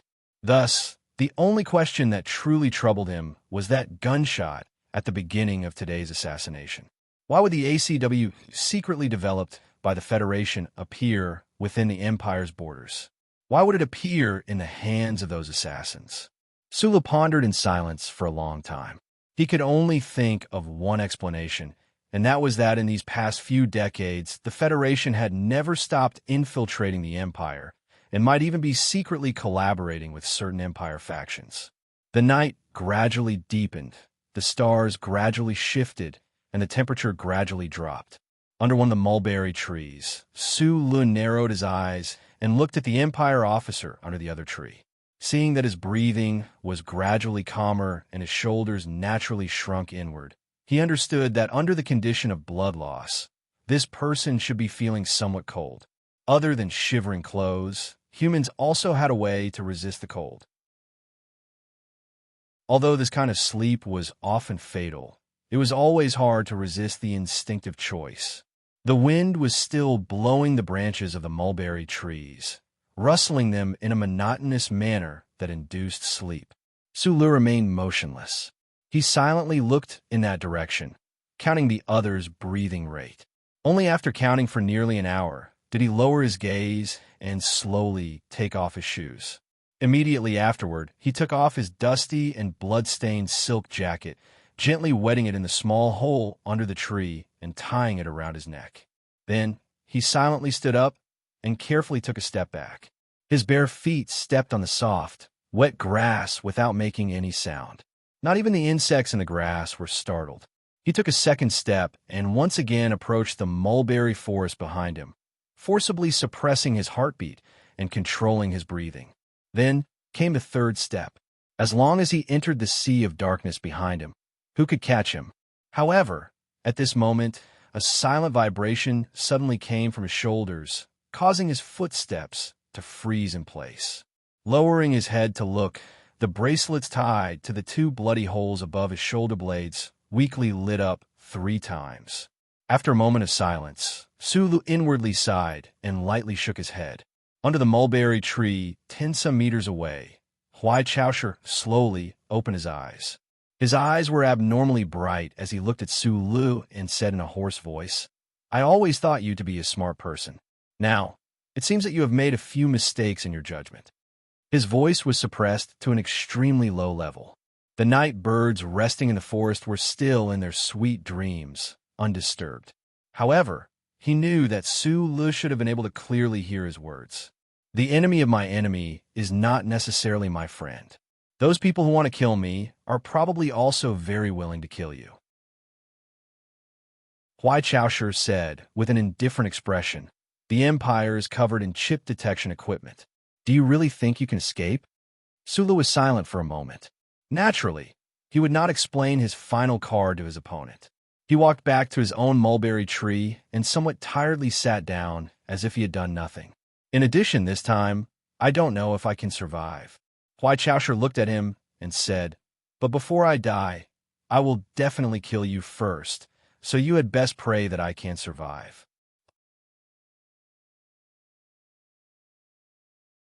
Chapter 595. What followed was silence. The forest was silent. Sulu and Huai Chaoshu were like 2 statues, sitting silently under their respective mulberry trees. Only when the willow trees began to turn white on the horizon did they suddenly open their eyes at the same time. It was not because they were startled awake by the light, but because they had smelled a dangerous scent coming from the mulberry forest at the same time. Sulu placed his palm on the ground and focused on feeling that faintly discernible vibration. Huai Chaoshu, on the other hand, came under the peach miasma mecha. Looking at the external sound wave monitoring equipment on the side of the mecha, she slowly frowned. "Let's go," Huai Chaoshu said briskly. Sulu did not hesitate. He got up and walked towards the mecha. Accompanied by the clear sound of electricity, the peach miasma mecha stood like a god, crossing the branches of the mulberry trees to face the rising sun. The two of them climbed up the mecha, coughing loudly as they climbed. The coughs were hoarse and dry, like dried mulberry leaves being torn apart by angry silkworms. But they also carried a sense of unbridled joy. The injured and tired duo had held back their coughs for an entire night. Now that they had confirmed that the enemy had caught up, they naturally did not need to hold back anymore. Of course, they would cough to their heart's content. The rebel army, more than 10 kilometers away, should have heavy armored vehicles or mecha. Otherwise, they would not have left such clear curves on the surveillance equipment. The Peach Miasma mecha's hatch closed, and its engine roared once more. The crystal ores that made Su Li's heart ache underwent primitive atomization, powering the heavy body of the mecha to become a giant bird in the morning. It swept up at an angle, cleverly bypassing the dense mulberry trees and advancing at high speed. 10 minutes later, a loud roar came from outside the mulberry forest that had regained its peace. The entire ground began to tremble. The forest birds that had just woken up and the insects in the grass fled in all directions in fear. Almost 20 black and green Imperial Night Wolf mechas surrounded them. Their heavy alloy bodies crushed the grass and the forest into a mess, sending mud and stone tumbling. After confirming that the target had once again left, this mecha troop did not blindly scatter in all directions. Instead, they stopped temporarily. The cockpit of one of the mecha opened up, and an Empire military officer with the rank of colonel walked out with a gloomy expression. He crouched down under a mulberry tree and carefully searched for any traces. The Imperial officer's fingertips gently slid across the tree trunk, touching a smear of blood that was about to solidify. His gloomy expression seemed to relax a little, but no one noticed that his fingertips were trembling violently. In front of his subordinates, this officer had to maintain absolute calmness and confidence, but in the depths of his heart, to carry out such a terrifying mission, to hunt down that important figure, his heart had long been endlessly terrified. And in the next 10 days or so, in the sea of mulberry trees on planet Libin, 7 or 8 teams like this mecha troop appeared. These Imperial troops of unknown power silently and patiently pursued that mecha. No reinforcements came. The Peach Miasma mecha was alone in the sea of mulberry trees, dealing with these rebel troops. Even though the 2 people in the mecha's cockpit were the strongest mecha warriors in the universe, facing the pursuit of almost 200 mecha, they could not actively choose to fight head-on. Moreover, Su Li's internal strength was completely destroyed, and Huai Chaoshi was heavily injured. The situation was very critical. Fortunately, the mulberry trees on this planet were shockingly large, giving the Peach Miasma mecha enough space to escape. In the process of escaping, the Peach Miasma mecha braved the danger of being monitored by the enemy and finally succeeded in contacting a certain intelligence source. However, Huai Chaoshi still had no way of fully grasping the current situation on planet Libin. Right now, he could only try to find a safe escape route as quickly as possible. The Imperial mecha squad conducting this pursuit clearly knew who their target was. Even those soldiers who had not dared to believe their ears at first were able to confirm this fact after more than 10 mecha had fallen tragically at the hands of the Peach Miasma mecha. All of the Imperial soldiers were incomparably fearful of that Peach Miasma mecha, or more accurately, the person inside the Peach Miasma mecha. However, since they had chosen this path of rebellion from the very beginning, there was no turning back. Instead, because of the trembling fear in the depths of their hearts, they became even crazier. In the last few mecha encounters in the Mulberry Forest Sea, the rebel army's mecha had become crazier each time, more reckless than the last.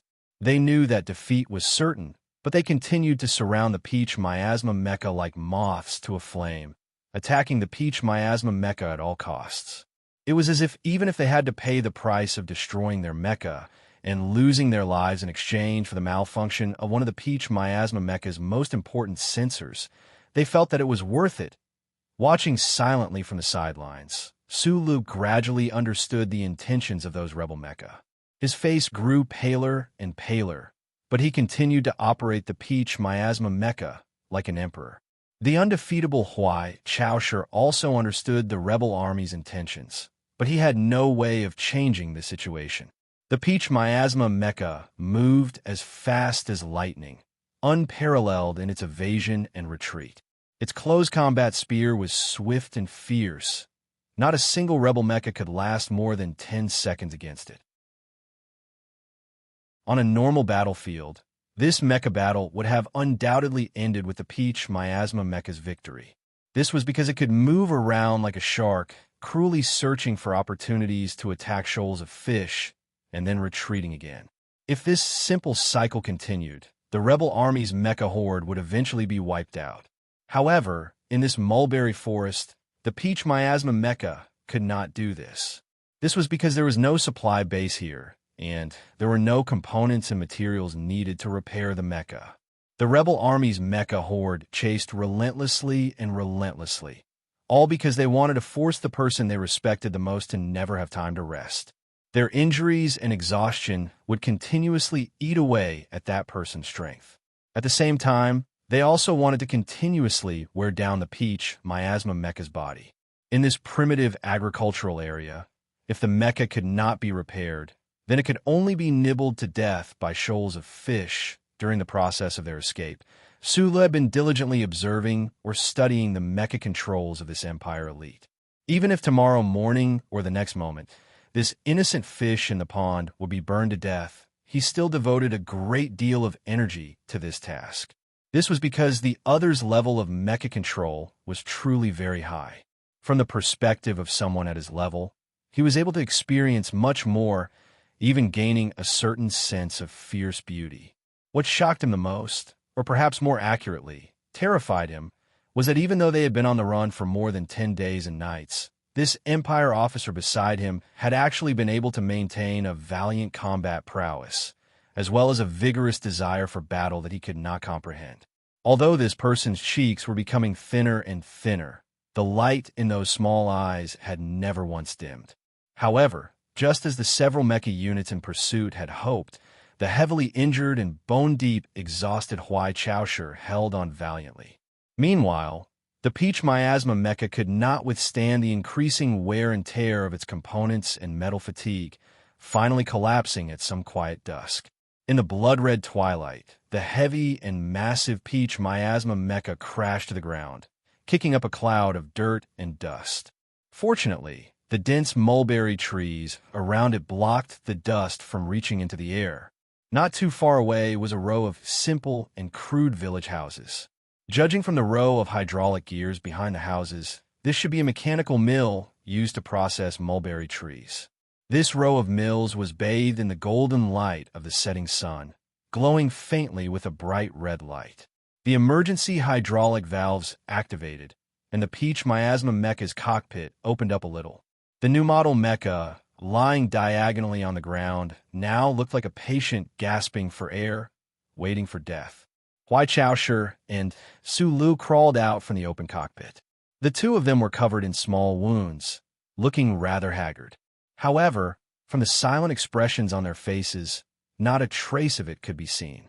An hour ago, when Sulu had been considering whether or not to remind this person that the mecha's components had already passed the critical threshold and that it could shut down at any moment, the central control computer of the Peach Miasma Mecha had blared out a shrill alarm. Huai Chaoshu had silently operated the mecha to begin the fastest ambush they had made since their escape, all the way to this stretch of red mills. The rebel mecha should still be 20 kilometers away. Huai Chaoshu stood under the overturned mecha, narrowing his eyes slightly as he looked up at the setting sun on the horizon, silently calculating the time. Then, he coughed twice and led Sulu towards the row of red mills. The two of them entered the red mill to get some water, but they found no trace of anyone. It seemed that the faction that had betrayed the imperial family had at least taken control of the Mulberry province.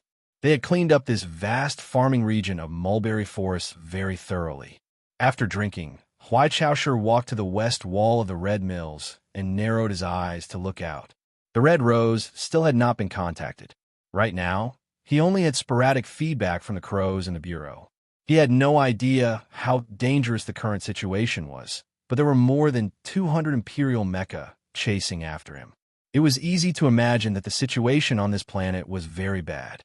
Would there really be a problem this time? Huai Chaoshu narrowed his eyes. He looked like an ordinary imperial military officer, but in reality, he was definitely not ordinary. He had never doubted himself in his life, but he had never experienced something like this. As long as he was in the Mecca, he was an undefeatable god. However, at this moment, the Peach Miasma Mecca had become a pile of alloy garbage outside the mill. In the entire sea of mulberry trees, there was no way to find the parts needed to repair it. What was waiting for him? Being killed by his own subjects in his own planetary sector? A self-deprecating smile appeared on Huai Chaoshu's face. He suddenly felt that the red setting sun on the horizon was fake. Otherwise, why would his body feel so cold? Narrowing his eyes, he looked at the flowing water in the tunnel below the mill. After a long silence, he suddenly asked, "What do you think?" At this time, there were only 2 people in the red mills, so the person he was asking this question was very clear. Su Lu frowned and looked over, looking at the pale face of the imperial royal in the twilight. He did not expect that this seemingly ordinary but actually extremely arrogant person would ask for his opinion. Chapter 596. No opinion, Su Lu replied in a low voice. This is an internal matter for you Empire people, and I am a member of the Federation. If you are referring to the method of escape, I believe you have seen my file. My level of tactical deduction has never been high. These 2 people in the Red Mill were both extremely cold and ruthless. For different reasons, they were used to silence. However, for some reason, Su Lu became more talkative in front of this person. For a second, he thought of his own childhood. Back then, he had lived with his parents and sister. He seemed to have a lot to say. Even when he was an orphan, he still spoke a lot. Perhaps it was because he later met a nagging uncle that he became less and less talkative. Actually, I think the key question now is whether or not your emperor will survive this assassination attempt. Su Lu woke up from his momentary daze. He looked at him and said, "If he dies, even if you escape this planet, you won't be able to survive." Huai Chaoshu frowned. She did not expect this Federation member to see the most fatal part of the situation so quickly. Su Lu paused for a moment. He looked at the Empire officer and continued, "Your Highness, those people even dared to assassinate you. Naturally, they will kill your father first." Hearing the words, "Your Highness," Huai Chaoshu narrowed her eyes. A glint flashed through her eyes. After a moment of silence, she still did not give any response. Su Lu looked into her eyes and said, "Rumor has it that you passed Mecha Level 6 at the age of 12. I have a proud friend who has you as his goal. After these days of escape, I can confirm that you are indeed the most talented and powerful pilot in the universe. So, I don't understand why you didn't choose to break out of the encirclement at the beginning of the attack. Instead, you chose to enter this mulberry sea." The proud friend he was referring to was Tai Ziyuan. This Federation's Shadow Prince had once said that there were only 5 people in the entire universe who were his goal. I don't know the situation outside. Mulberry Sea is suitable for guerrilla warfare and escape. Huai Chaoshu replied expressionlessly, "I didn't expect that so many Imperial soldiers would dare to betray the Imperial family. First, they would use the ACW, which no one in the Empire knew about, to launch a long-range attack. Then, they would use a missile attack. Finally, they would use a mole. Finally, they would tear off the disguise and directly use the heavy armored forces to launch a frontal attack."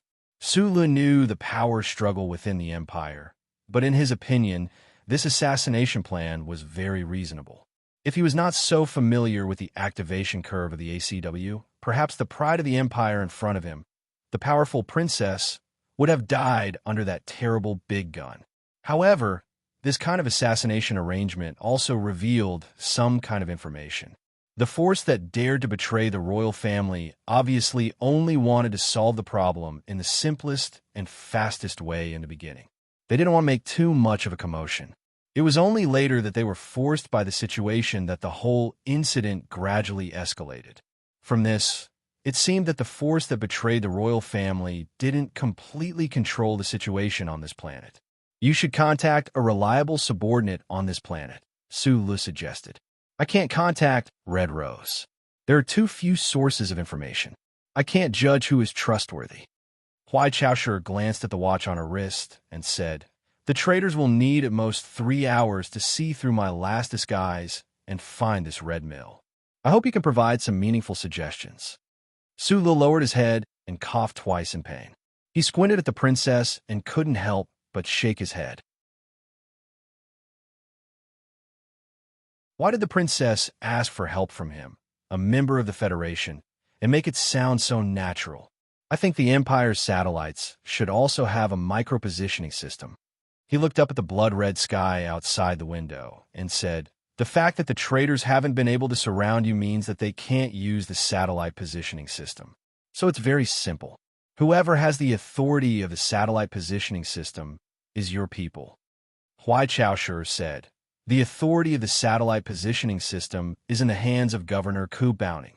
After a pause, she continued coldly, "Even if you can contact this person, you can't escape without a mecha right now." Seeing this person's attitude, Su Lu felt a little strange. The traders wanted to kill him, but why was this princess so cold and calm as if it had nothing to do with her? "I don't think it's impossible to escape without a mecha. You are one of the most powerful people I've ever seen." Su Lu looked at her pale cheeks and suddenly said, "Of course, if you think I'm a burden, you can let me go. After all, I can't escape the Empire. I can only stay in this sea of mulberry trees." Huai Chaoshu narrowed her eyes. She was about to ask who this person was, but when she heard the last sentence, she almost laughed coldly. She said, "Don't try to leave my side. Then maybe you can put that Jinshi in my body? Take it back. You should be able to judge that having a fighting force like me will be very helpful for your escape. 1. That's impossible." Huai Chaoshu looked at him coldly. 2. Your tactical deduction skills are really bad. In this kind of flat, non-man-made forest, facing more than 20 military-use mecha, no one can rely on their own physical strength to escape the encirclement. Just now, when you were staring blankly at the sunset, I checked this mechanical mill. After a moment of silence, Su Lu suddenly said, "I found a lot of mechanical farming tools below. This should be the farm owner's warehouse." "Farm owner," Huai Chaoshu corrected him expressionlessly. She frowned and asked coldly, "And I can fix the peach miasma for you," Su Lu said, staring into her eyes. Huai Chaoshu looked back at him silently, as if she was looking an idiot. "I'm the designer of the MX Mecha. I'm the Federation's most talented mechanic. No matter how good a mechanic is, it's impossible to use a bunch of farming tools to fix an intricate military-use mecha," replied Huai Chaoshu coldly, clearly not believing him. "When the war god traveled thousands of miles to assassinate your grandfather, he had been using parts from your empire's mecha to repair himself. As far as I know, that M37 mecha also used a lot of civilian machine parts in the end." Su Lu looked at her and said, "I may not be as good as you in terms of mecha combat. Of course, I'm definitely not as good as Lord War God, but when it comes to mecha repair skills, the two of you combined won't be as good as me. Of course, with just these farming tools, it's impossible for your peach miasma to become invincible again, but it can at least make it output 30% of its original power and run again." Hearing the two words war god, Huai Chaoshu's gaze suddenly sharpened, but she was somewhat convinced by Su Li's words. However, she believed that this Federation member must have some ulterior motive for voluntarily displaying his strength at this time. "What do you want?" she asked directly. "I want freedom," replied Su Lu. "Impossible." Huai Chaoshu's answer was extremely concise and powerful, like a long spear coldly cutting through a piece of metal, so firm that it made one's heart palpitate. Inside the Red Mill, it was silent. The two of them both knew that their pursuers were getting closer and closer, that the footsteps of death were getting clearer and clearer, but neither was willing to be the first to back down. They only stared calmly into each other's eyes, engaging in a battle of mental wills. It was like two battleships flying at high speed in a narrow waterway, seeing that the explosion of death was about to arrive, but each gripped the rudder firmly, unwilling to back down. The water below the Red Mill flowed silently and quietly. Suddenly, A leaf clamped between mechanical gear fell down, lightly hitting the water with a soft thud, breaking the silence. "You give me the mecha, and I'll give you a dignified death," said Huai Chaoshu expressionlessly. Su Li's eyes narrowed. He knew that this was the princess' bottom line. If the other party was willing to keep her promise, then at the very least, he wouldn't have to worry that the Empire would use this method of humiliating him to strike a blow to the morale of the Federation's citizens, causing those friends he cared for and loved to grieve once more. He blinked lightly and said in a monotonous voice, "I want the authority of the Peach Miasma. I want to see the internal blueprints. I want you to open them all to me." "Repairing the mecha doesn't require full authority," said Huai Chaoshu coldly. "I insist," said Su Li. Huai Chaoshu's eyes narrowed, her voice somewhat strange. "You want to obtain the blueprints of the Peach Miasma so that you can escape back to the Federation in the future? You're very confident, even a little arrogant. As long as you have that doglet-like chip behind your neck, you won't be able to escape." Su Li looked into her eyes and said, "Whether or not I can escape is my business. I'll keep my eyes open and see just how you'll escape." Huai Chaoshu expressionlessly gave him the secret key to the highest authority of the Peach Miasma mecha point 3 hours later.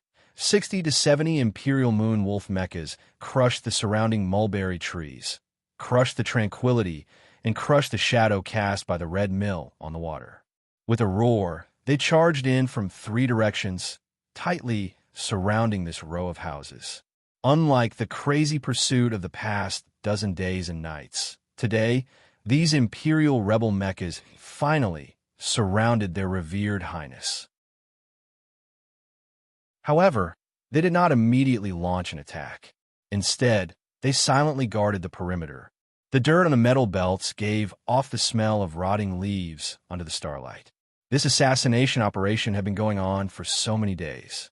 The rebel mecha squad had already confirmed that their highness terrifying Peach Miasma mecha's weapon system had been completely destroyed under their continuous and frenzied attacks. Moreover, in this vast Mulberry Sea agricultural area, there was no way to repair it. Colonel Na Song of the Imperial Military's Special Mecha Brigade walked down from his mecha with a complicated expression. He looked at the red mill not far away and hesitated to give the order to attack. After a long internal struggle, he walked alone toward the row of red mill houses. With a thud, he knelt on one knee and said in a trembling voice, "Your Highness, you are the pride of the Empire. We don't want to hurt you. As long as you are willing to leave with us, I will guarantee your safety on the honor of the military and the family."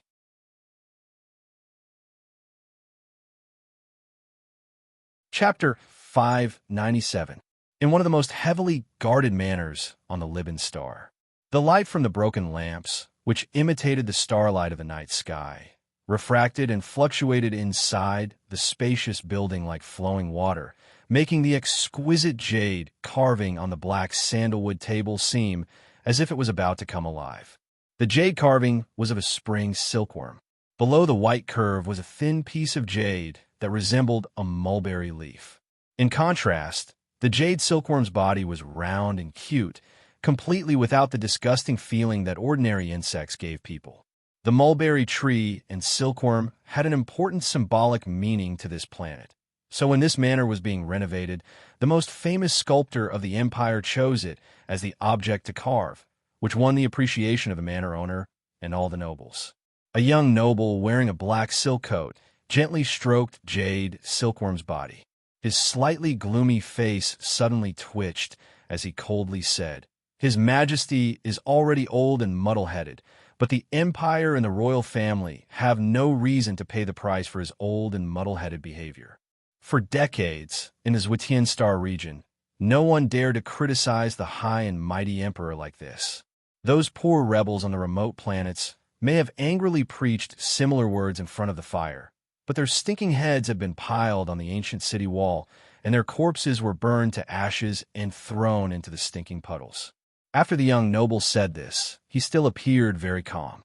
Looking at the night sky outside the manor, he raised his arm and said with a cold smile, "Look at this planet. The emperor actually allowed those lowly people to eat together with us in the same school. What was he trying to do? Did he forget the noble bloodline of the royal family? Forget the oath of the nobles? And this time's hunting plan? A cold smile appeared on his face. The three technological breakthroughs of the Empire that are most likely to change the situation of the universe were actually used by him to kill a commander of the Federation. Think about the West Woods Expeditionary Force 2 years ago that was destroyed because of his reckless orders. What kind of crazy emperor would do such a crazy thing? The luxuriously dressed, middle-aged man behind Jade Silkworm had been silent and did not answer these treasonous accusations. It was not until now that he raised his head and said with a frown, "The time travel hunting plan was drawn up by the military ministry. As for the destruction of the West Woods Expeditionary Force, I don't know what His Majesty thinks." The middle-aged man was Coop Bowning, an important minister of the Empire's famous liberal faction. He was also the governor of Libanstar. Because of his ability and charming demeanor, this person had a very good reputation in the aristocratic circle. Moreover, he also had a strong appeal among the commoners of Libanstar. However, in these dozen or so days and nights, Governor Kabowning had already found it difficult to maintain his composure. With a heavy expression, he stared at the young noble in front of him and said, "Speaking of madness, His Majesty ignored the staunch opposition of the Council of Elders and your father and made you a duke at such a young age. Is this not madness? But the young duke was actually covered in explosives and trapped me in the governor's mansion. Isn't that crazy? If you were really so loyal to His Majesty, when I expressed my intentions, you should have chosen to summon the troops to kill me, even if it meant dying together with me." A trace of mockery appeared on the young duke's face. "But you hesitated. For His Majesty and that powerful prince, hesitation means betrayal. If His Highness was allowed to live, do you think he would still be able to survive?" Governor Coop Bowning's expression became even darker. After a moment of silence, he said, "I really can't believe this was your father's intention. How could His Highness betray His Majesty because of these things?" No, Father's vigilance didn't last long. If it wasn't for the tragic death of County King Carlton, how could he have the courage to fight his brother?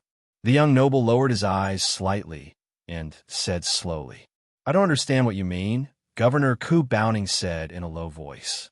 "How much did Uncle Carlton do for the Empire, for His Majesty?" The young noble said with a trace of emotion. Back then, the entire Empire's West Star line was dyed red by his troops. For the stability of the Empire, he killed countless lowly people, but he only received the title of Butcher. Those people who hated him to the core, who would have thought that he was actually just a knife, but the knife has always been in His Majesty's hands. He turned around, stared into Governor Coop Bowning's eyes, and said coldly, "Right now, the most brutal and persistent untouchables in the Empire have all been killed by this blade. Our Emperor is carrying out interracial education on this planet in the Great Class Harmony movement. He wants to play the role of a benevolent and fair king in front of billions of untouchables. How can he allow this blade to continue appearing in front of people and remind those untouchables how many of their family members the royal family has killed?" "What are you talking about?" Governor Kabowning stared at the young noble and said loudly, "County King Carlton sacrificed himself on the battlefield for the Empire. What does this have to do with His Majesty?" "Died on the battlefield?" The young noble's pupils slightly dilated with a trace of crazy mockery. "With your intelligence, do you think you'll believe this?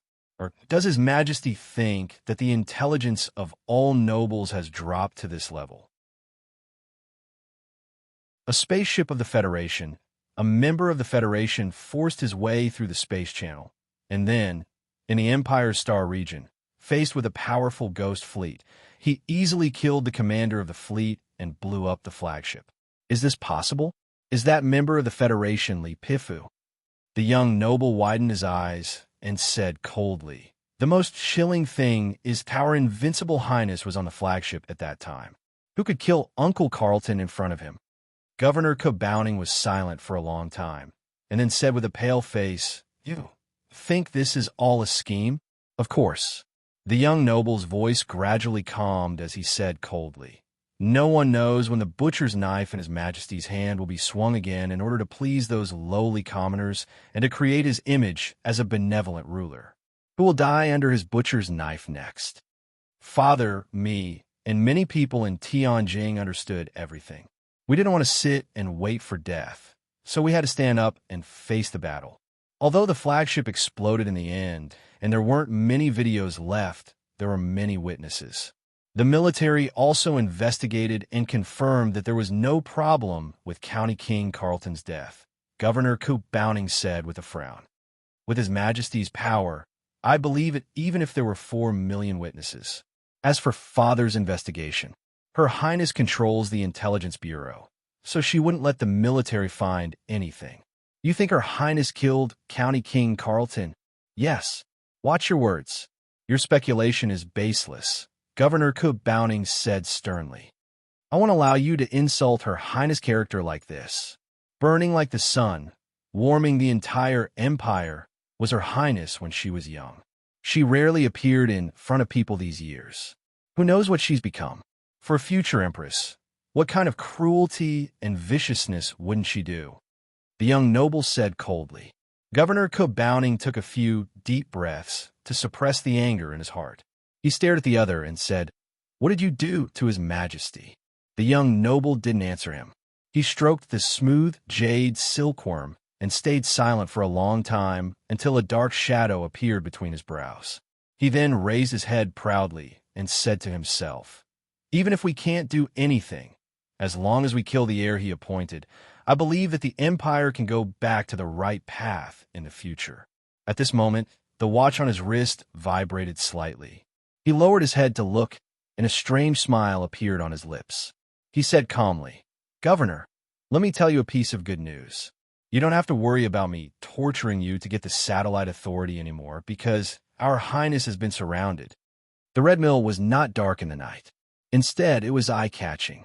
When White Sausher's expressionless face appeared at the window of the Red Mill, it was even more eye-catching. It attracted a slight noise from the surrounding mechas. At this time, there were dozens of Imperial Moonwolf mechas surrounding the Red Mill. These mechas only needed a simple sweep of their cannons to turn this row of crude mills and her into red powder. No matter how powerful she was, she could only welcome death. However, these Imperial soldiers who dared to betray His Majesty maintained a temporary silence. Through the screens in their mechas, they looked in that direction with complicated emotions. Because the person who appeared at the window of the Red Mill was the idol of all the Imperial soldiers. When she was still a young girl, she had already received the adoration and love of countless subjects. Because she was Her Highness. Na Song, who sent you? The military or your family? Your sickly father. Does he know that you participated in this treason? Huai Chaosher looked at the Imperial officer kneeling on one knee in front of the room and asked calmly.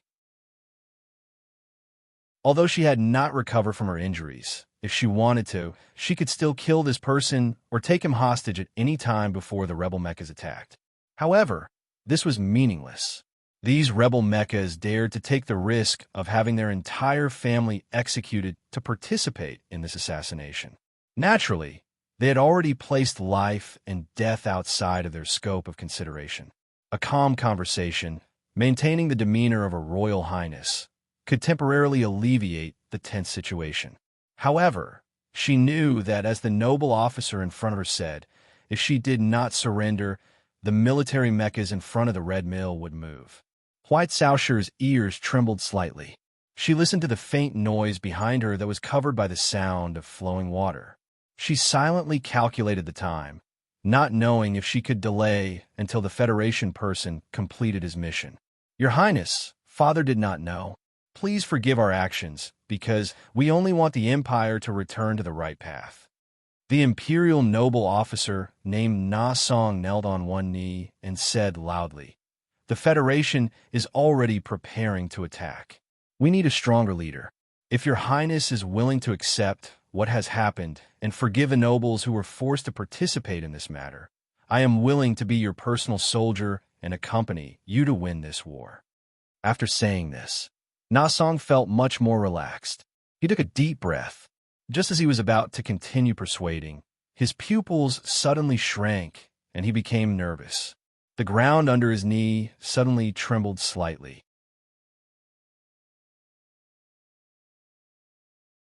Chapter 598. Truth? What truth? Huai Caoshi's eyes suddenly narrowed. Soon after, she said lightly, "There is no truth. The nobles only know how to show greedy eyes in the dark night. How can they hurt His Majesty the Emperor?" Na Song didn't hear Her Highness answer clearly. His rapidly narrowing pupils had been tightly grasped by the scene in front of him. In the beginning, he didn't know where the nervousness in his heart came from. It wasn't until the ground under his knees suddenly began to tremble slightly and a faint buzzing sound came from the red mill, shrouded in darkness, that he finally understood what was happening at this moment. Impossible. After more than 10 days of crazy and reckless mecha pursuit, Her Highness Peach Miasma Mecha couldn't possibly hold on. There were no military bases in this vast mulberry sea, no factories, and not even an automated assembly line. Before they surrounded the Red Mill, his mecha unit had carefully monitored for a period of time and confirmed that Her Highness Mecha had lost all mobility. In fact, Her Highness' new mecha, which left a deep impression with countless metal boxes hanging from its joints, looked like a pile of metal trash. It had been lying quietly and helplessly on its side by the stream behind the Red Mill just now. It was like a pile of metal trash. Why did this pile of metal trash suddenly move? He was stunned in place, still in a kneeling position. He raised his head to look at the tall shadow in front of him. This shadow was as heavy as millions of tons of steel. His body suddenly stiffened. This was the last question the Imperial officer Na Song asked before his life ended. In the middle of the night, in the Red Mill by the stream, the rebel army's mecha stared in shock at the terrifying mecha that looked like a demon. It woke up from its deathly stillness and returned from hell. It stood up at high speed with a loud roar and smashed through the shabby houses, causing dust and debris to fill the this critical moment when the situation suddenly changed. There was a moment when time stopped. In this short period of time, in the dim cockpit of the Peach Miasma Mecha filled with the smell of inferior engine oil, Su Li's eyes were abnormally bright. His gaze pierced through the light screen in front of him and stared at the back of the figure in front of the crumbling Red Mill. That person's back was a little thin. She, who usually gave people a feeling of invincibility, appeared so small and weak under the heavy metal mecha's feet.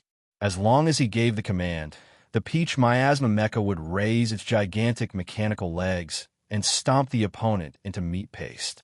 The Federation's most powerful and dangerous enemy had suddenly become an ant that could be easily stepped on because of such an opportunity that was hard to replicate. This kind of temptation was hard to resist. The Peach Miasma Mecha had been repaired, and its power output was now at 37%. If he could kill this person in front of him in one blow, Sulu had a 60% chance of avoiding the encirclement of these traitors and driving the Peach Miasma into the dark night. However, the person he wanted to kill the most had his back facing the Peach Miasma Mecha, but his hands were behind his back the entire time.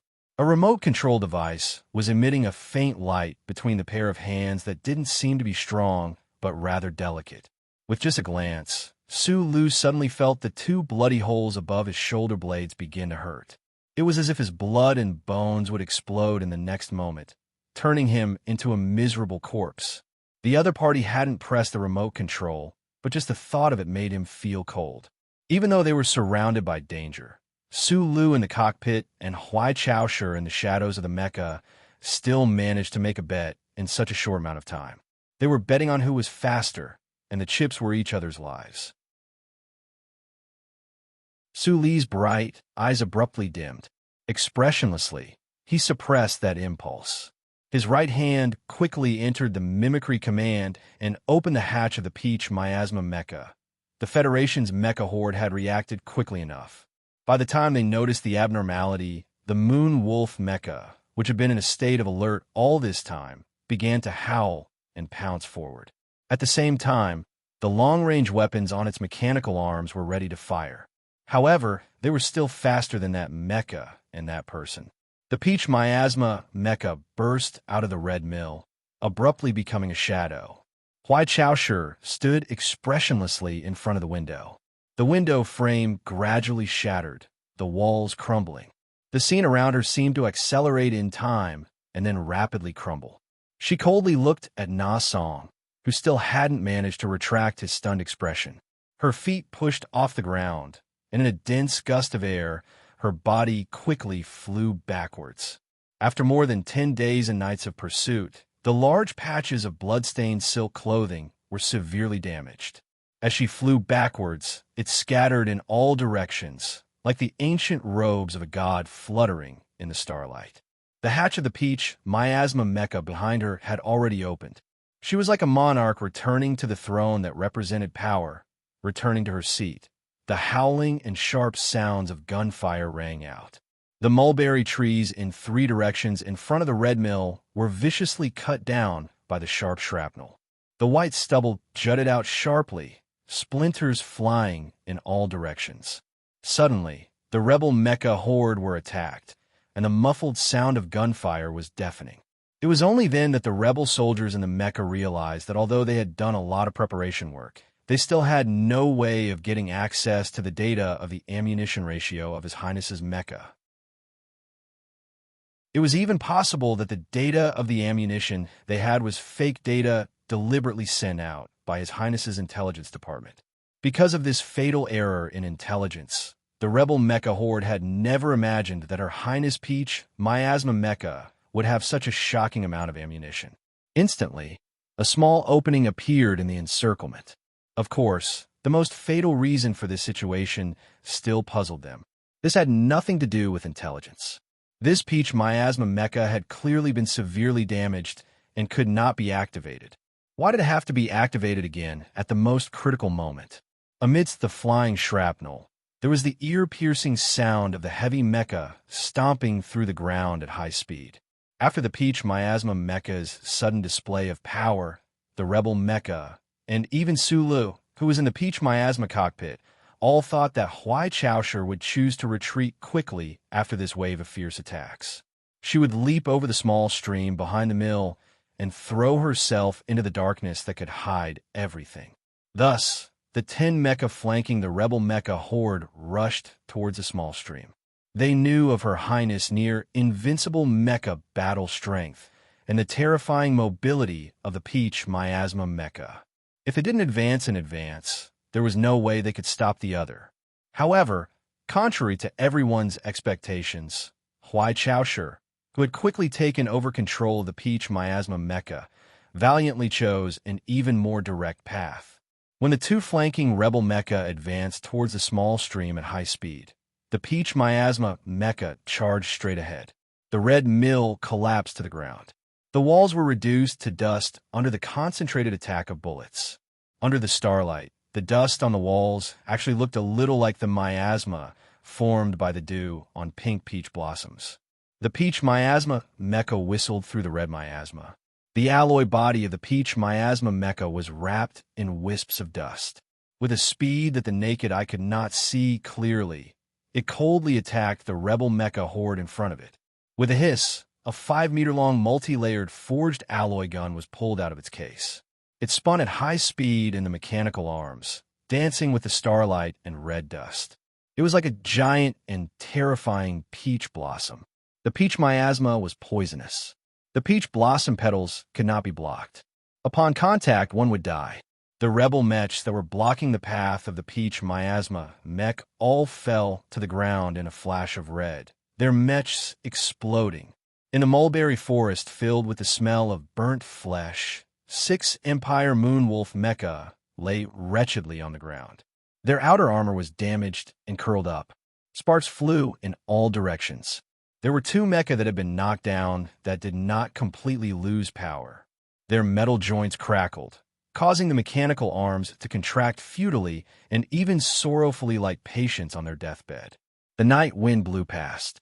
The red mill had already been reduced to ruins. The dust gradually settled.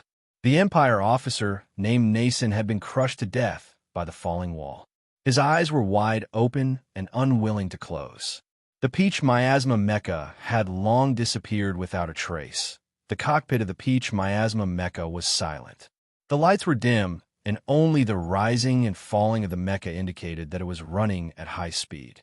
After breaking through the encirclement of the mecha swarm, Huai Chaoshi did not take revenge on Su Lu for the trace of killing intent that had leaked out from the Peach Miasma Mecha behind her.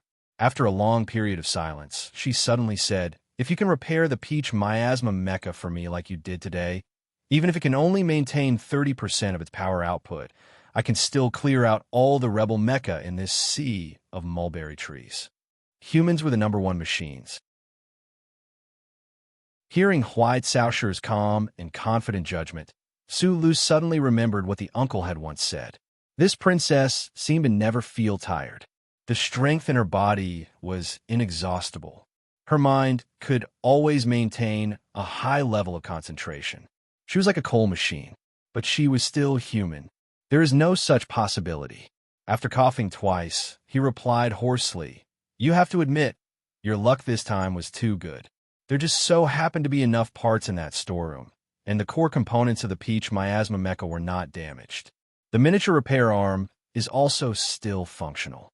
But even if you can find enough parts in this agricultural area, this kind of repair cannot be continued indefinitely. Using agricultural machinery to replace precision military mecha, even if it can be activated, as long as the mecha's engine is running, the severe wear and tear between the components will continue, and it will only worsen until the structure explodes." The cockpit once again fell silent. As a mecha combat genius, although Huai Chaoshi was far inferior to Su Lu in the field of mecha repair, she must have done some research. She knew that Su Li's judgment was correct. This person's repair skills were indeed shocking, but in the end, it could only be a temporary replacement and support for a period of time. After a long period of silence, she spoke again and asked coldly, "A few hours ago in the Red Mill, you once told me how Li Pifu assassinated my grandfather." Su Li's eyes narrowed. Looking at the side of her face, he said, "Back then, the war god traveled thousands of miles, hiding along the way, attacking the Empire's lone mecha. Then, he used these broken mecha parts to replace and repair them. Can this method still be used now?" Huai Chaoshi asked. "They are all Empire mecha. It should be easier to use," Su Lu replied with a smile. "Then let's do it this way," Huai Chaoshi said. "I will be responsible for hunting down those traitors' mecha. You will be responsible for repairing them."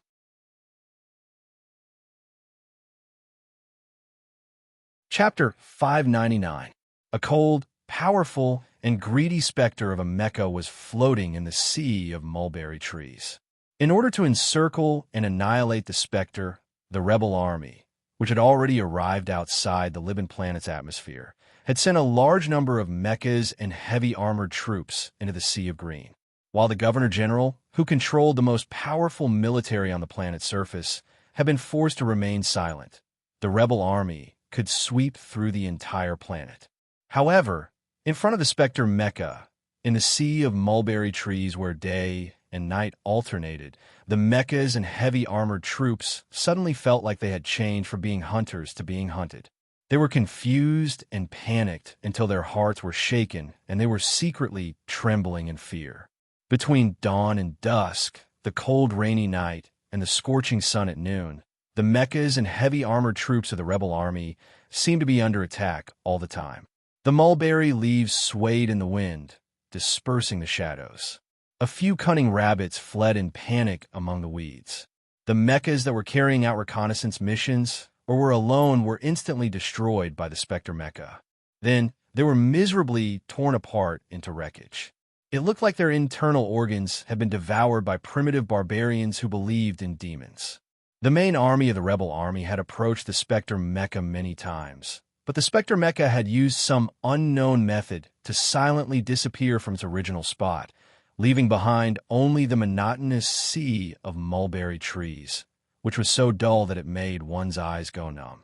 It made a rustling sound, as if it was mocking the futility of these people. More and more mechas of the rebel army were destroyed in the encirclement. Not a single mecha could escape or even withstand the sneak attack of the Spectre mecha for a few seconds. Once they encountered the Spectre mecha, they would die. This shadow, which was like a curse, shrouded the entire encirclement army. When they thought about the identity and legend of the person in the cockpit of the Spectre mecha, the rebels could not help but feel extremely tense. The mecha was called Peach Miasma, but its body was painted with a black hibiscus flower that represented the imperial family of the Empire. It moved like a specter through the dense, green mulberry forest. Most of the metal boxes hanging from the joints had been destroyed, and 70% of the original alloy armor had been destroyed. Instead, it had been replaced with armor that had been picked up from somewhere. There were still clear traces of the use of high-temperature cutting guns and welding guns on the armor plates. The outer armor, which looked like beggar's clothes, was sprayed with oil sputtering lines. Together with the damage marks left behind by the fierce battle, it looked like a painting of the galaxy's sect, which was famous for its ugliness and fury. The Peach Miasma mecha, which had never contributed anything in terms of aesthetics, now looked more like a walking pile of metal garbage than ever before. The internal components of the mecha had already been repaired countless times. Who knew how many parts had been swapped out? Those temporary replacement parts were helplessly wearing themselves down, letting out a sad, low grinding sound. The two slender mechanical legs, nearly 3 meters tall, were unable to ensure an absolutely precise dynamic balance because they had collected the spherical joints of two different mecha. Every time it moved forward at high speed, the Peach Miasma mecha would always tilt its body like a walking pile of metal trash. Suddenly, it looked a little like a poor, crippled metal patient. To make this mech that looked like it would fall apart at any moment move, to the point where it was close to going on strike countless times, only to once again let out a low rumble, and even to the point where it could continue to fight for many days and nights in a row. To be able to do all this was naturally thanks to the mechanic jointly cultivated by the Federal Nutshell Company and Uncle Fengyu. The joys and sorrows of humans were not the same. The joys and sorrows of the people of the Federation and the people of the Empire were diametrically opposite. Fortunately, both sides had absolutely similar thinking patterns and the same baffling units of measurement and design concepts. Even the operation of the simple maintenance arm seemed to be the same. Even with Huai Caoshi's translation, Sulu could not fully understand the technical parameters on the Imperial mecha's components. However, when his hands touched the cold handle of the maintenance arm and pressed the switch, he very quickly began to familiarize himself with all the machinery, or rather, everything related to metal. And he fixed it. He even used the limited components to modify a Rebel Army electronic mecha station that the Peach Miasma mecha had destroyed. Although he did not succeed in infiltrating the Rebel Army's command system, he greatly improved the Peach Miasma mecha's electronic shielding ability. In the instant he completed the modification, Su Lu thought of that truly amazing electronics expert he had met. Thinking of Gu Shifeng's 10 plump fingers, he silently assessed that among the ranks of normal combat forces, the Empire's electronics technology level was far inferior to the Federation's. The Rebel Army encirclement and suppression forces in the Mulberry Tree Sea were shocked and even terrified by the fact that the Peach Miasma mecha was like a specter, as if it would never have any mechanical problems. No matter how many intense mecha battles it experienced, the next time it appeared, it would still be in perfect condition. Although this Spectre mecha seemed to be becoming more and more tattered, the combat strength it displayed did not decrease in the slightest. The Rebel Army could not understand how the other had done this. Even though the staff officers had deduced some things from the pieces of the Moonwolf mecha, they still found it hard to believe that there was someone in this universe who could complete this kind of repair work that required expensive and heavy equipment in this absolutely agricultural region. Moreover, the other party had completely used the parts of the Moonwolf mecha to repair it. The Rebel Army officers gradually developed a misconception that the Highness they were currently encircling was not fighting alone. In this vast sea of mulberry trees, there seemed to be a large logistics base operating continuously, providing an unending stream of powerful support for the Highness's Spectre mecha. However, This sea of mulberry trees had already been swept clean by the rebel army. Where could there possibly be a large logistics base? Huai Chaoshu had not made any comments regarding the level of mecha repair Su Lu had displayed these past few days. That ordinary face of hers did not even reveal a trace of emotion, but deep down, she was already deeply shaken. She knew that this Federation man beside her was an extremely powerful soldier, even qualified to engage in a fair mecha battle with her. However, she did not care about any of this. Her valiant strength and self-confidence were enough to support her contempt for Su Lu. However, seeing how the Peach Miasma mecha had actually managed to hold out for so many days under this seemingly ordinary pair of hands, she could not help but feel admiration. Amidst the admiration was a strong sense of wariness. Amidst the wariness was confusion, the same confusion as those rebel army officers. The Federation's mecha research was not that far ahead of the Empire's. The level of the industry determined the level of operation. Huai Chaoshu could not understand how this person had managed to develop such inconceivable mecha repair skills. Could it be that this kind of thing also required talent?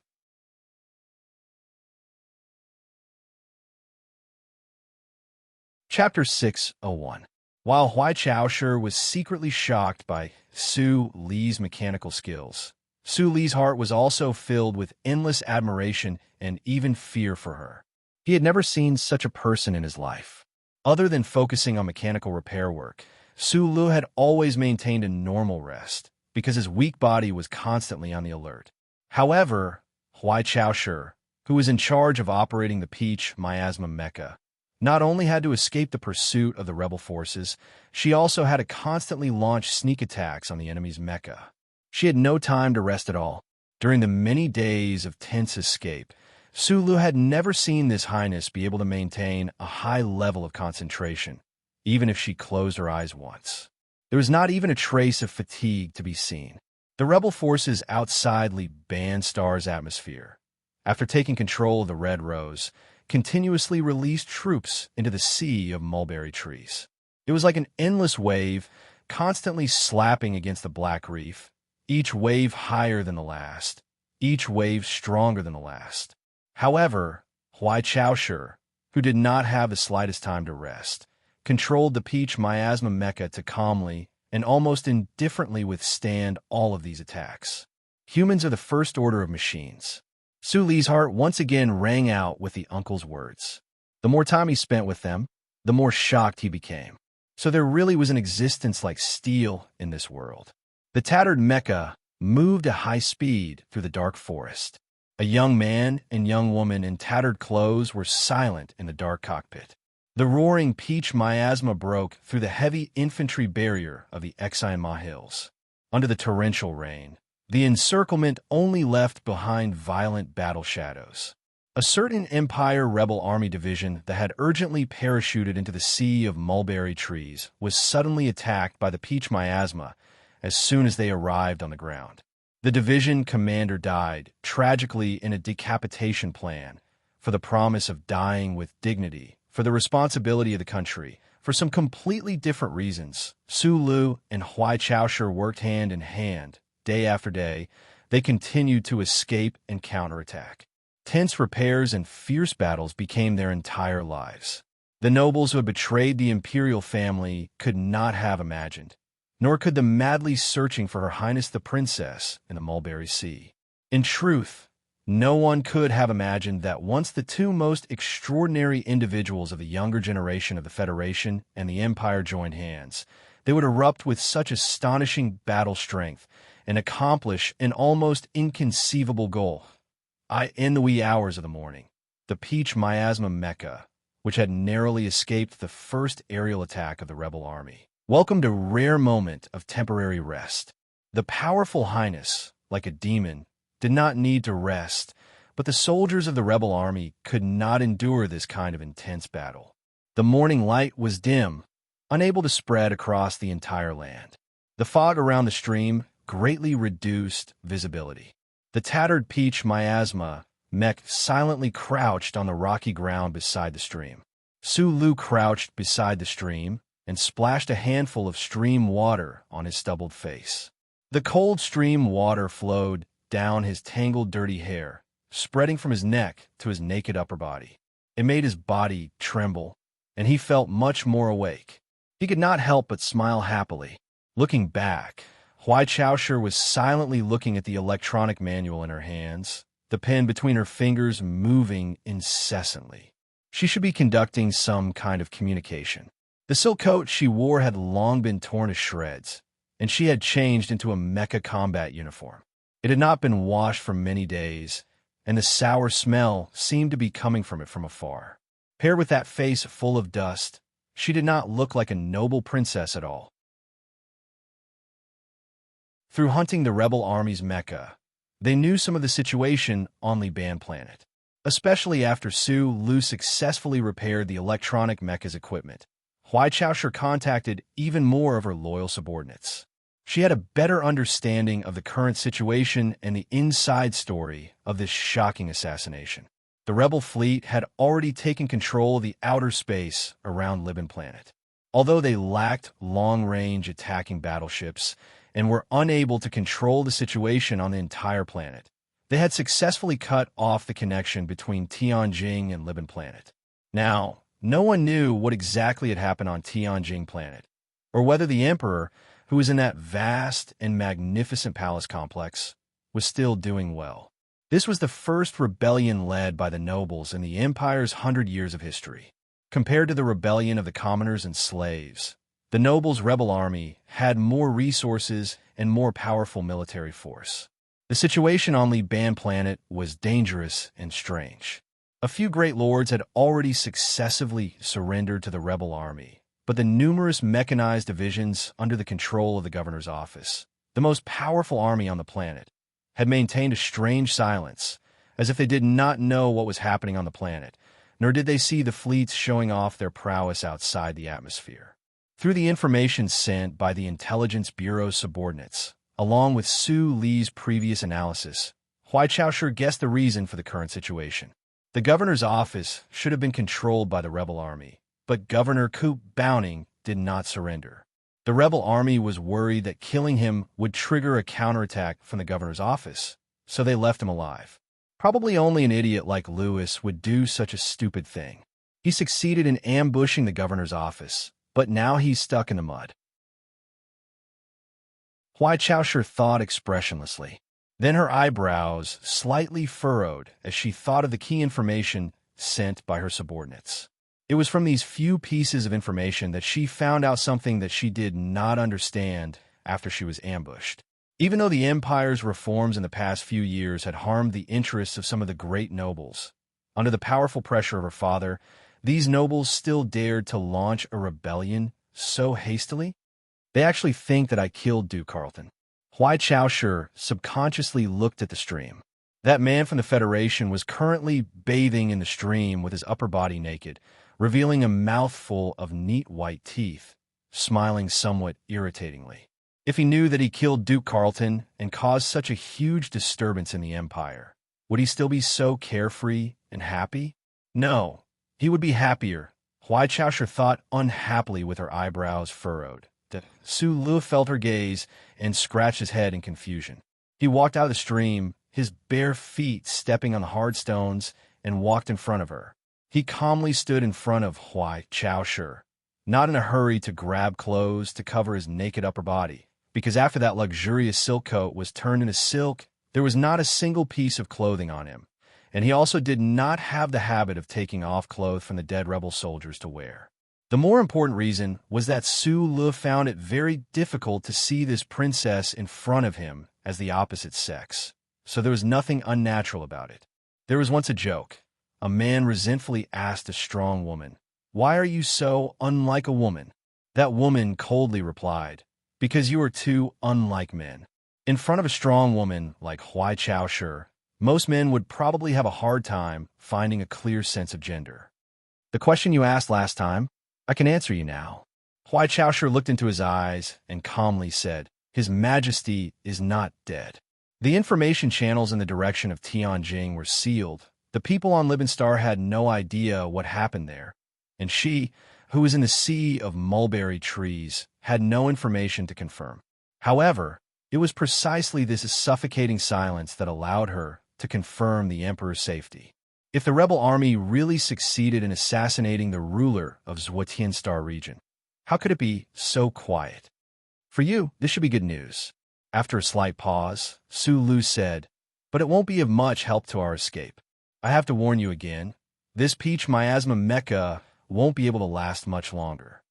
There is already a problem with the central wiring of the multi-engine storage room. I am a mechanic, not a magician. Once this type of core component is damaged, apart from replacing it, there is no other way. The problem is that we don't have any large-scale equipment that can be disassembled. Even if we do, in the entire sea of mulberry trees, there is no trace of any new Wolf Fong mecha. He spread out his hands, stared in her eyes, and asked seriously, how many more days do we have to flee in this damned sea of mulberry trees before your people can come to our rescue? Huai Chaoshi was silent for a long time. She didn't directly answer this question, only saying, the longer, the better. Su Li's eyes narrowed, and he frowned. You want to delay a little longer? Huai Chaoshi smiled slightly. As long as the emperor wasn't dead, the rebel army wouldn't be able to completely control the situation.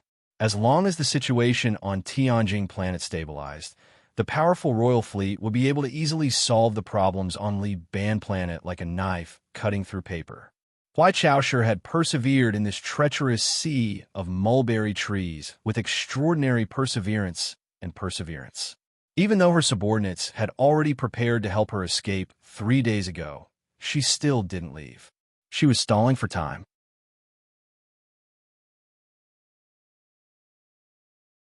Only if she was alive and proved to the governor's office that she was still alive through battle would Governor Ku Baoning continue to persevere. So that's how it is. Hearing Huai Caoshi's calm explanation, Su Lu said, if things really develop as you think, that Governor Ku Baoning will definitely be killed by the crazy and desperate nobles. I think that Governor Ku Baoning should have the self-awareness to sacrifice himself for the empire, Huai Caoshi said coldly. Su Lu shook his head. He casually picked up a rock beside her and sat down.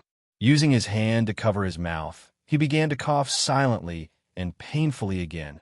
The desperate battle in the sea of mulberry trees came to an abrupt end on a sunny afternoon. The rebel army, whose hearts and minds were filled with excitement and fear, finally succeeded in forcing the ghost mecha to reveal itself. Under the encirclement of countless heavy weapons, the tattered peach miasma mecha was like a frightened metal statue, silently stopping in the middle of a farm. However, there was no one inside the peach miasma mecha.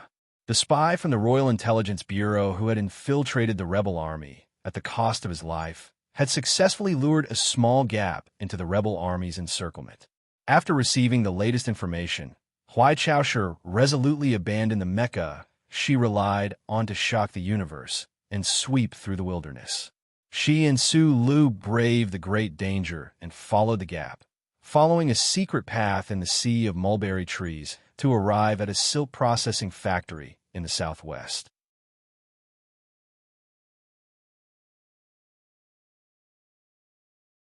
Chapter 602.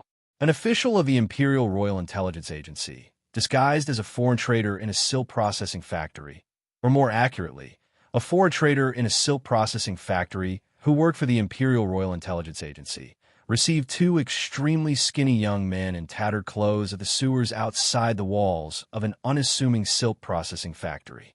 The merchant didn't dare to look directly at these 2 targets of his, nor did he dare to discuss them in his heart. He only dared to lower his head and respectfully lead them past the walls, arriving at a small, dark, and remote room. Only then did he dare to raise his hand to wipe the sweat off his forehead. He then turned around and knelt down. In a trembling voice, he said, Your Highness, we have failed in our work, causing Your Highness to be in danger for so many days. We truly deserve to die. Huai Chaoshi didn't recognize this merchant. She hadn't been in charge of the Imperial Royal Intelligence Agency for long, and hadn't even seen all of the officials in charge of the various prefectural planets, let alone this merchant, who was only an unassuming 4th-rank liaison officer on Li Ban Star. They hadn't been able to discover the plot of the nobles' betrayal in advance, and they hadn't been able to warn them in advance, causing Her Highness to be surrounded by the rebel army. This was the Imperial Royal Intelligence Agency's greatest humiliation, as well as its greatest fear. If Her Highness had really been harmed in this rebellion, the grief of His Majesty and the anger of the populace would probably cause thousands of officials to lose their jobs, or even die. We'll investigate the responsibility later. What are the next arrangements? Huai Chaoshi didn't give any warm words of encouragement to her subordinates in this tense moment. She said in an extremely cold voice, "Has there been any news from Tianjing Planet? The information channel should have already been opened." The merchant wiped the cold sweat off his forehead again. "But this subordinate's rank is too low, so I'm unable to access the information." Huai Chaoshi clearly wasn't satisfied with this answer. The merchant continued respectfully. "The Li Ban branch office has drawn up 17 escape routes around the Mulberry Sea. All the preparations outside have already been made to receive Her Highness as she leaves. The problem now is how to withdraw from these routes." "Haven't the rebels been moved away?" Huai Chaoshi asked with a frown. "All the factories in Mulberry Sea are under the control of the rebel army, especially the commercial routes and air routes. The control is very strict. I used some methods to get into this place, but this basic silk workshop is still 7 kilometers away from the next meeting point." The merchant looked at her feet in fear and said, "Most of the rebel army's mobile troops have been sent away by the wrong information, but there is still a heavy infantry battalion on this 7-kilometer road." Su Lu had been listening attentively to the conversation between Huai Chaoshi and the Imperial Intelligence Officer. He noticed that the officer's tongue was always curled when he spoke. It was somewhat pleasant to hear, but his trembling voice made him seem particularly fearful. His proficiency in the language of the Empire was rather mediocre, so it was not easy for him to understand the heavily accented sentences. Only then did he realize that he was still in danger. "What do we do next?" he asked. Huai Chaoshi replied calmly, "Of course we're going to break through. That's a heavy infantry battalion, and we don't have mechas." Su Lu frowned and asked in unfamiliar Imperial language, "Why don't we try other routes?" "Because we don't have time." Huai Chaoshi turned her head and looked at him indifferently. Su Lu shrugged and did not express any more opinions. But when a merchant saw this scene, he was somewhat shocked. There is actually someone in this world who dared to use such a tone to speak to Her Highness? This person who spoke with a lisp, as if he had not spoken for many years. What was his background? Is this a level 4 stronghold? Huai Chaoshi no longer paid attention to Su Lu and asked the merchant. The merchant lowered his head and replied, "Your Highness, this is a level 2 stronghold." "Very good." Huai Chaoshi raised her eyebrows and said in a clear voice, "Since this is a level 2 stronghold, then you should immediately prepare your firearms." The merchant and Su Lu were both stunned at the same time. Looking at this person with a thin face, they both thought that she was really going to take a gun and rush into that heavy infantry battalion. "I want a lot of guns, big guns," Huai Chaoshi added. And no matter how many guns a person had on his back, it was impossible for it to be as dense as a forest. But if she had 3 Gatling guns on her back, then the bullets would be more dense and violent than a rainstorm. The high-speed and sharp bullets were shot out from the rough barrels of the Gatling guns, accompanied by a pungent burnt smell and the strange smell of the cold system. The bullets tore the air above the grassy slope and formed countless terrifying rays, blasting the barracks in front of them into countless pieces of smoke and dust.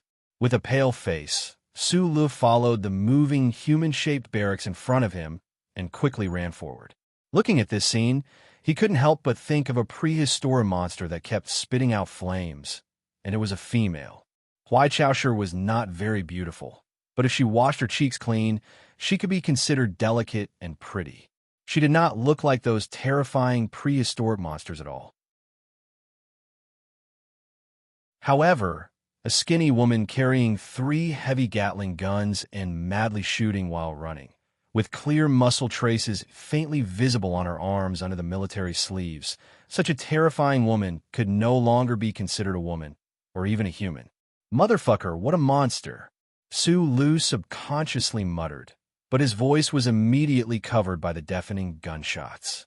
In the eyes of the federal forces and the Empire soldiers who had fought with him before, he was without a doubt a monster. But now, he realized that this princess was even more of a monster than he was. How could such a skinny body contain such terrifying power? The Empire's Gatling guns were as famous as the Federation's Darlin cannons.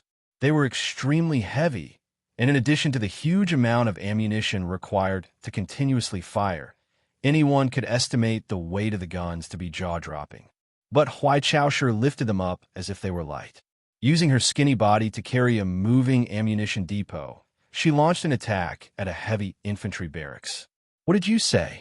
Huai Chaoshi's slender waist turned slightly, and the 3 Gatling guns on her back roared as they changed their angle, blasting the military vehicle 300 meters away into pieces, causing a small explosion. I said, I have muscles too, Su Lu replied loudly with some anger. At this moment, he thought of Xiong Linquan, the Xiong Linquan who was as strong as an overlord, but could only carry 1 Darlin cannon. The 3 heavy Terran heavy machine guns were thrown into the pond, creating a huge wave. The fishes in the pond fled in all directions in fear. When the hot gun barrels came into contact with the slightly cold pond water, a sizzling sound was heard, and a few puffs of white smoke rose. A few intelligence officers disguised as workers nervously removed the empty magazines from Huai Chaoshi's body, but they almost hit their own feet. After successfully breaking through, it should be said that they unreasonably destroyed the outermost line of defense of the rebel army in Mulberry Sea. Huai Chaoshi and Su Lu followed the intelligence officers who had been waiting for a long time on a single-track freight train and arrived at the next rendezvous point as quickly as possible. They boarded a small, interplanetary spaceship.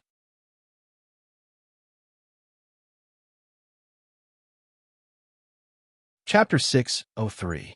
Beep, beep, beep, beep. Along with the piercing sound of the alarm, a startling red symbol appeared on the screen beside the cabin door. It was similar to a bug animation, alerting the people in the spaceship that the surveillance system had discovered a chip behind the neck of a Federation member. The Imperial Intelligence Bureau officers disguised as silk smugglers reacted quickly. In a fraction of a second, they pulled out the guns at their waists, blocking Huai Chaoshi and Wang Zhong behind them. The black muzzles of the guns aimed in all directions, while the communication system on their wrists rang with the sounds of data analysis and tracking. A few seconds later, the officers put down the guns in their hands with extremely strange expressions. Looking at the small-eyed man behind the princess, they realized that the source of the alarm was actually this person. This person was actually a member of the Federation. The officers thought back to the time when the spaceship was leaving Banban Star, and countless questions arose in their hearts. Could it be that the rumor of the aristocratic rebellion was true? Turn down the sound of the alarm system. Huai Chaoshi frowned slightly. Taking a step forward, she said in a cold voice, I don't want to hear these ear-piercing sounds on the way back to Tianjin. Su Lu followed her forward, shrugging his shoulders at the strange expressions of the Imperial officials on both sides of the cabin door, expressing his innocence. He was slightly disappointed that the princess did not order her subordinates to turn off the chip scanning system. This also proved that although the princess was known as the most ferocious person in the universe, she was still cautious and meticulous in her actions. With her hands behind her back, Huai Chaoshi stared coldly at her subordinates as they replaced the electrically controlled explosives on Su Li's shoulders. She was still unwilling to relax until her subordinates painstakingly found a set of heavy, electrically shocked alloy shackles and placed them on Su Li's ankles. Only then did she truly relax and slowly straighten her body. Su Lu watched as her eyes slowly narrowed, like a book with a black cover that was about to be closed. Suddenly, his eyebrows jumped and he said, Don't fall. Huai Chaoshi suddenly opened her eyes and stared at him. What did you say? Don't fall. Su Lu acted as if he did not feel her sharp gaze and said firmly, Don't forget what you promised me. What did he promise? A dignified death or a dignified life? Huai Chaoshi frowned slightly. After a moment, he thought of something and a rare, gentle smile appeared on his lips. He pointed at Su Lu on the chair with his right hand and said to the subordinates around him, As long as he doesn't run away, treat him well." "Yes, Your Highness," the intelligence officer on the spaceship answered without hesitation. Hearing this, Sulu was truly relieved. His feet that were tightly bound by heavy shackles moved as if he was scratching an itch. Then, seeing Huai Chaoshi slowly narrowing her eyes again, he reminded the officials of the Imperium around him, "Hold her." The officials of the Empire did not know what this person from the Federation meant. More importantly, they had never imagined that Her Highness, who was standing by the porthole of the warship, would fall one day despite her slim figure and the feeling that she was invincible. Her Highness, who was about to become great because of her strength alone, would fall one day. That was why their reaction was a step slower. Huai Caoshir's narrowed eyes finally closed gently. With the touch of her single eyelid, the eternally burning crystal engine furnace seemed to have been turned off. She still had her hands behind her back and proudly and calmly stuck out her chest. Maintaining this cool posture, she fell backwards. With a muffled bang, she fell head first onto the ground of the spaceship, making it tremble slightly. Cries of disbelief and angry shouts erupted from all around. The officials of the Imperial Intelligence Department rushed over as fast as they could. A moment later, they discovered with some lingering fear and some disbelief that Her Highness was not injured at all. She had just fallen asleep. The nervous officials escorted Her Highness to rest and hurriedly opened the healing pod. Meanwhile, the officials who stayed in the pod looked at Sulu with strange expressions. On the surface, they did not understand the true relationship between this Federation member and Her Highness. On the surface, they did not understand why this person could see that Her Highness was about to fall. Sulu lowered his head. His gaze followed the explosives on his shoulder and landed on the heavy alloy shackles. The corners of his lips curled into a smile. After fleeing and fighting for so many days in that sea of mulberry trees without a moment of rest, even a true metal body was probably about to collapse. After entering the spaceship, Huai Chaoshi confirmed that she was temporarily safe. Once her mind relaxed, the fatigue and injuries gushed out like a flood. How could she not fall? If she still did not fall, in front of such a terrifying enemy, Sulu would really lose all hope. Fortunately, she fell in the end. The Empire was a society with a strict hierarchy. The 5 classes of royalty, nobles, commoners, peasants, and slaves were divided quite clearly. In the vast space era, the Empire was still able to maintain its imperial power. The Empire's royalty relied on the oppression from the top to the bottom and the incomparably bloody strength to maintain order. The history of the Empire was actually a history of suppression and resistance. The history of the Empire gradually turned the peasants and slaves into a class, the most miserable class. In recent history, the most miserable class in the Empire Star region had already become the Federation members. Although the number of Federation members who were captured and brought into the Empire was extremely small, this type of object that even the peasants and slaves could spit and throw eggs at on the streets could only compete with pigs and dogs for the treatment they enjoyed. The Federation members were the best targets for the peasants and slaves to vent their dissatisfaction. They were the supreme weapon that maintained the stability of the Empire society, the bright light that guided the Empire forward. Thus, they naturally became the most unshakable part of the Empire's strict order. Anyone, regardless of whether they were the peasants struggling in the slums or the slaves with their backs to the sky in mines, had already been nurtured an instinctive hatred for the Federation members, a fanatical bloodlust. Their existence was not necessarily reasonable, but they definitely had reasonable needs. If Sulu had not snatched those words out of Huai Caoshir's mouth before she fell asleep, one could imagine how miserable his treatment on the disguised spaceship of the Intelligence Bureau would have been. Just like the 2 Imperial experts on the Red Rose, the officers of the Imperial Intelligence Bureau would not have minded slowly tormenting him as an experiment subject until there was not a single part of his body left unscathed, his organs and limbs torn apart, leaving only his last breath to swallow the past of the heroes of the Federation. Fortunately, At the top of the strict order of the empire was the imperial authority that could not be challenged. Since the princess had spoken, even the lowliest Federation member would instantly become a guest that must be treated well. No matter how unwilling the officers of the Imperial Intelligence Bureau were, they had to do it, because the princess would wake up from her deep sleep one day. The disguised smuggler spaceship used some unknown method to break through the blockade of the star system by the rebel fleet. It traveled long and far in the dark and silent space, following the top-secret smuggling route shared by the Silk Smugglers and the Imperial Intelligence Bureau, getting further and further away from the turbulent planet. In these days, the standard meals in space, the delicious hand-ground coffee of the Empire, the language of the Empire became clearer and clearer. The novels of the Empire that were used to pass the time, and the sentences in the novels that were difficult to understand gradually became easier to understand. This was Su Li's life on the spaceship. If the heavy shackles on his ankles had not rubbed his skin to the point of bleeding, and if the explosives piercing through his shoulder blade had not been so painful, he would have been able to enjoy the journey. Other than that, he had been silently observing the actions of the officers of the Imperial Intelligence Bureau. He watched as the officers of the Imperial Intelligence Bureau dealt with the rebel fleet, talked to the smuggling bosses hidden in the darkness, and escorted Huai Chaoshu away from danger seemingly dangerous, but actually casually. He could not help but feel more and more shocked.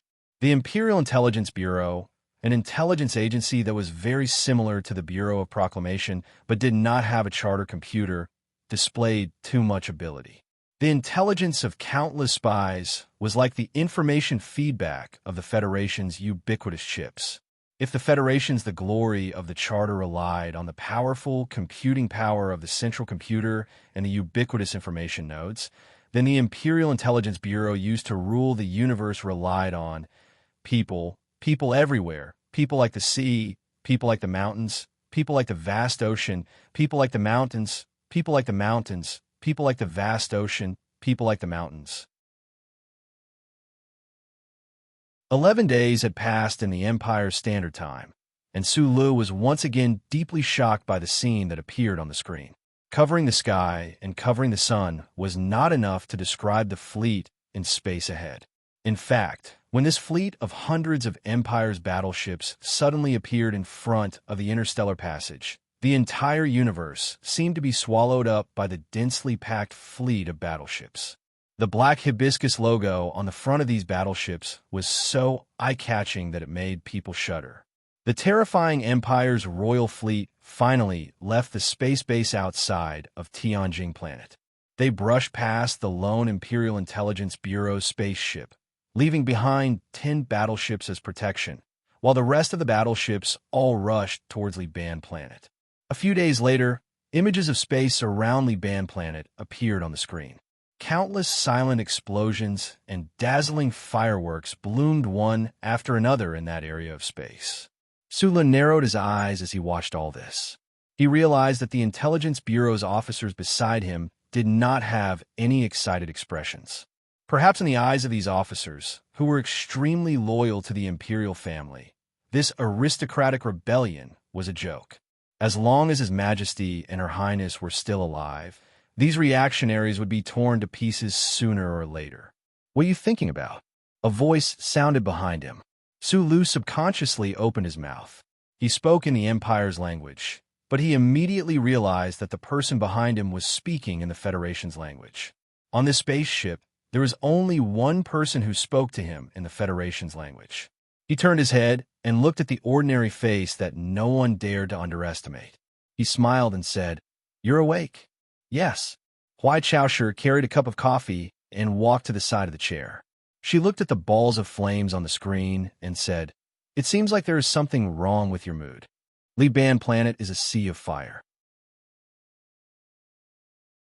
I don't know how many people will die. Can that governor survive? I just received bad news. Governor Ku Bowning has already died for his country." After a moment of silence, Su Lu said, "I thought of that officer who surrounded us in the sea of mulberry trees that day. Although I can't completely understand your conversation, I still feel pity for him. Your aristocrats seem to like posturing, but they don't understand that posturing can always easily lead to death." Huai Chaoshu put down the cup of coffee and said, "You don't understand. I really don't understand. For example, why did that Governor Kobaoning, who clearly knew that he was going to die, persist for you and your imperial father? Your president is a puppet of vote politics, but over here, His Majesty is the Empire." This discussion ends here. Su Lu was silent again.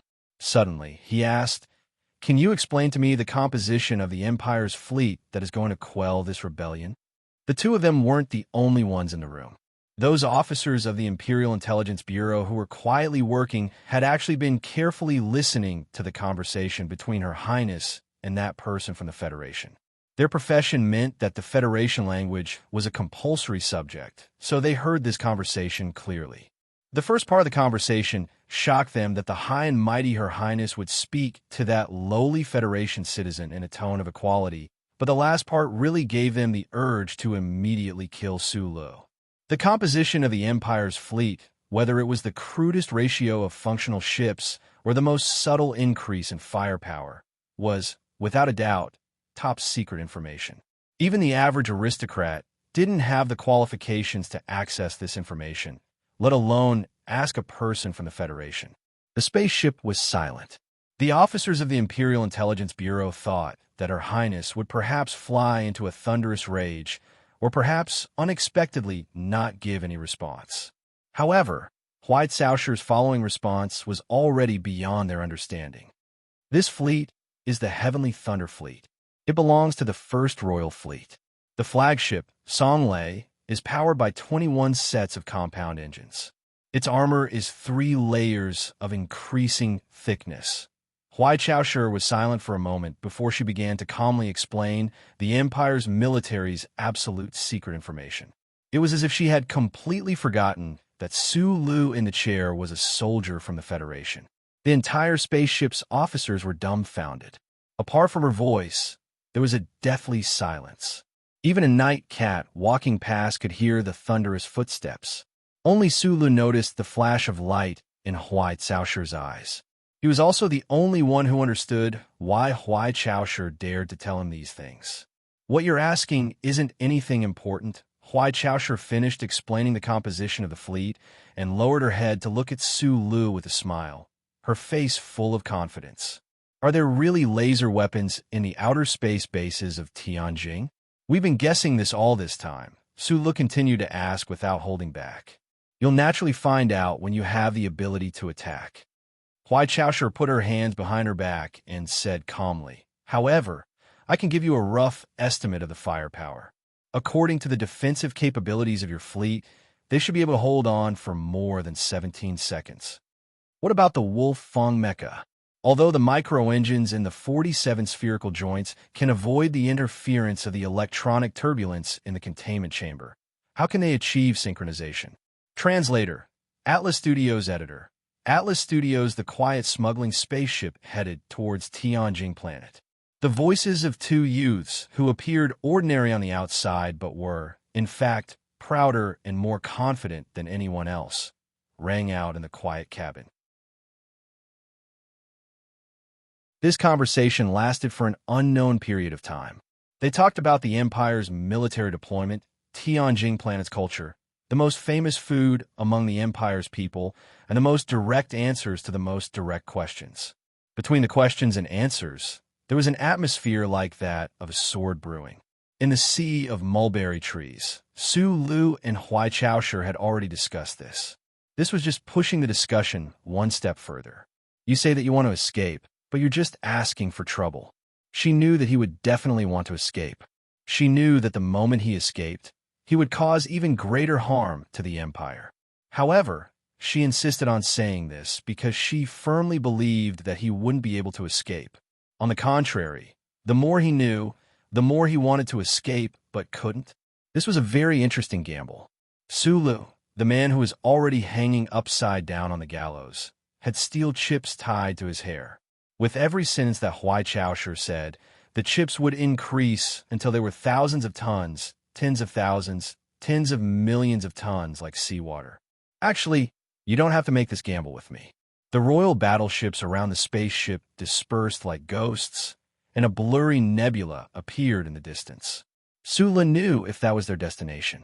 After ending today's discussion and gaining a preliminary understanding of the Empire's literary history, he suddenly spoke to Huai Chaoshu beside him. I never gamble. Huai Chaoshu narrowed her eyes at the nebula that was only the size of a fingernail and said, since the start of the war, there have been a total of 27 Federation prisoners who pretended to surrender and then tried to escape. Among them, there were many who were much more cunning and powerful than you, but not a single one of them was able to escape more than 3 kilometers from the surface of the planet.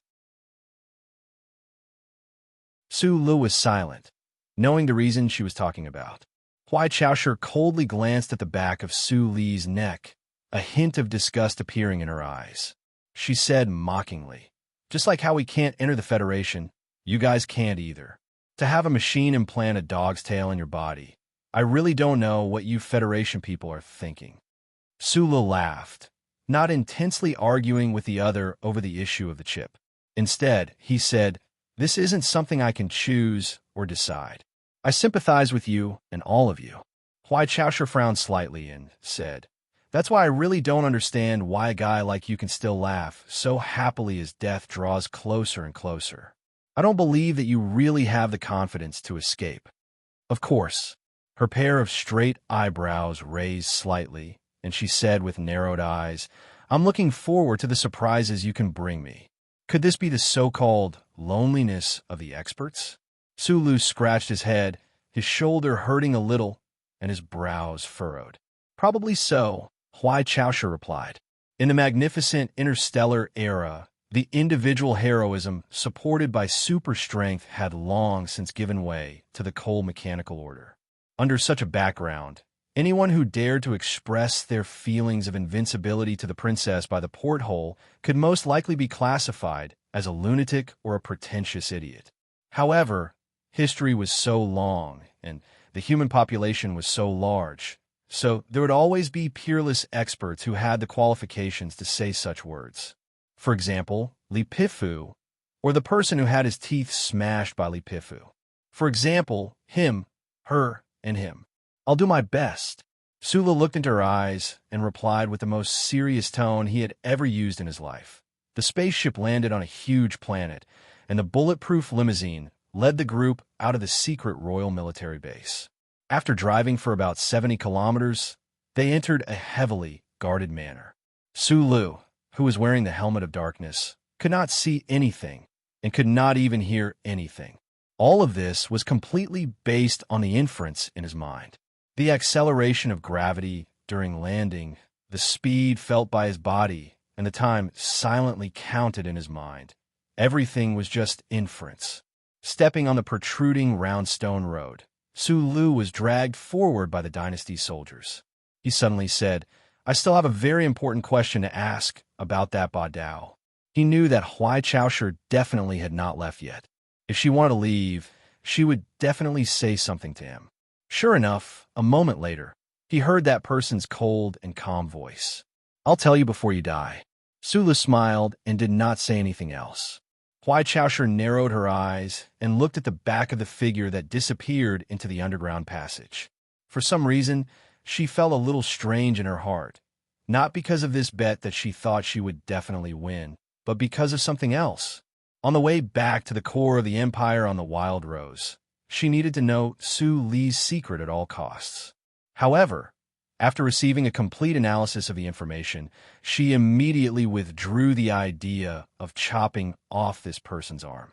This was because she firmly believed that with this person's seemingly dull but actually firm temperament, once faced with such a situation, he would definitely choose to commit suicide without hesitation.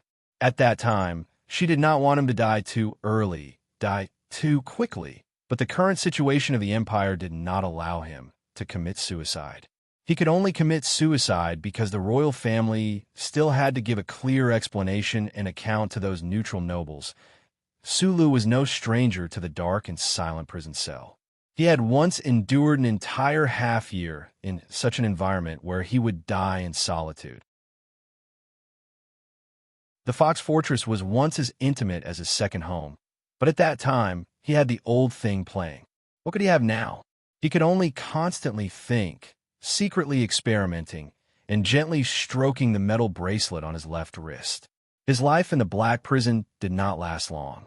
He welcomed the high-ranking judge of the Empire's judicial organization and the merciless executioner. After seriously listening to the Empire's sentence with a Tianjin accent, Sulu finally understood that he would be executed in public at the entrance of the palace tomorrow. He furrowed his itchy brows, scratched his itchy hair, and rubbed his itchy instep. The electronic devices on his shoulder blades and the heavy shackles on his ankles clanged, making him feel a little uneasy. Where is the dignity you promised? He looked at the darkness outside the Black Prison and asked very seriously. No torture, no death by 1,000 cuts, no humiliation, dying by a metal bullet. For a soldier, is this not dignity? Huai Chaoshi appeared at the entrance of the Black Prison and spoke coldly with her hands behind her back. I don't understand why you have to do such an unnecessary trial. However, my Empire's words are correct. You seem to have said that I am Li Pifu's illegitimate son. Sulu stared at her, who was standing by the door. For people of the Federation, isn't it an honor to die with such an identity? Of course not. Sulu shook his head and said, I have a name, a father, a mother, a sister, a teacher, and friends. I don't have such a hobby. Huai Chaoshi was silent for a moment before saying, Before the execution, I will tell you about Ba Dao. After saying this, she silently turned around and prepared to leave with her hands behind her back. It's a pity that I won't have the chance to hear the secret I want to know the most. Sulu looked at her back and grinned. His white teeth were as bright as his eyes at this moment. Huai Chaoshi's pupils constricted rapidly. Her body whistled through the air as she flew backwards. Her finger went straight for Su Li's chest. However, when the fingertip was still a few centimeters away from his chest, the smiling, small-eyed man suddenly spat out a mouthful of black blood and then fell straight down.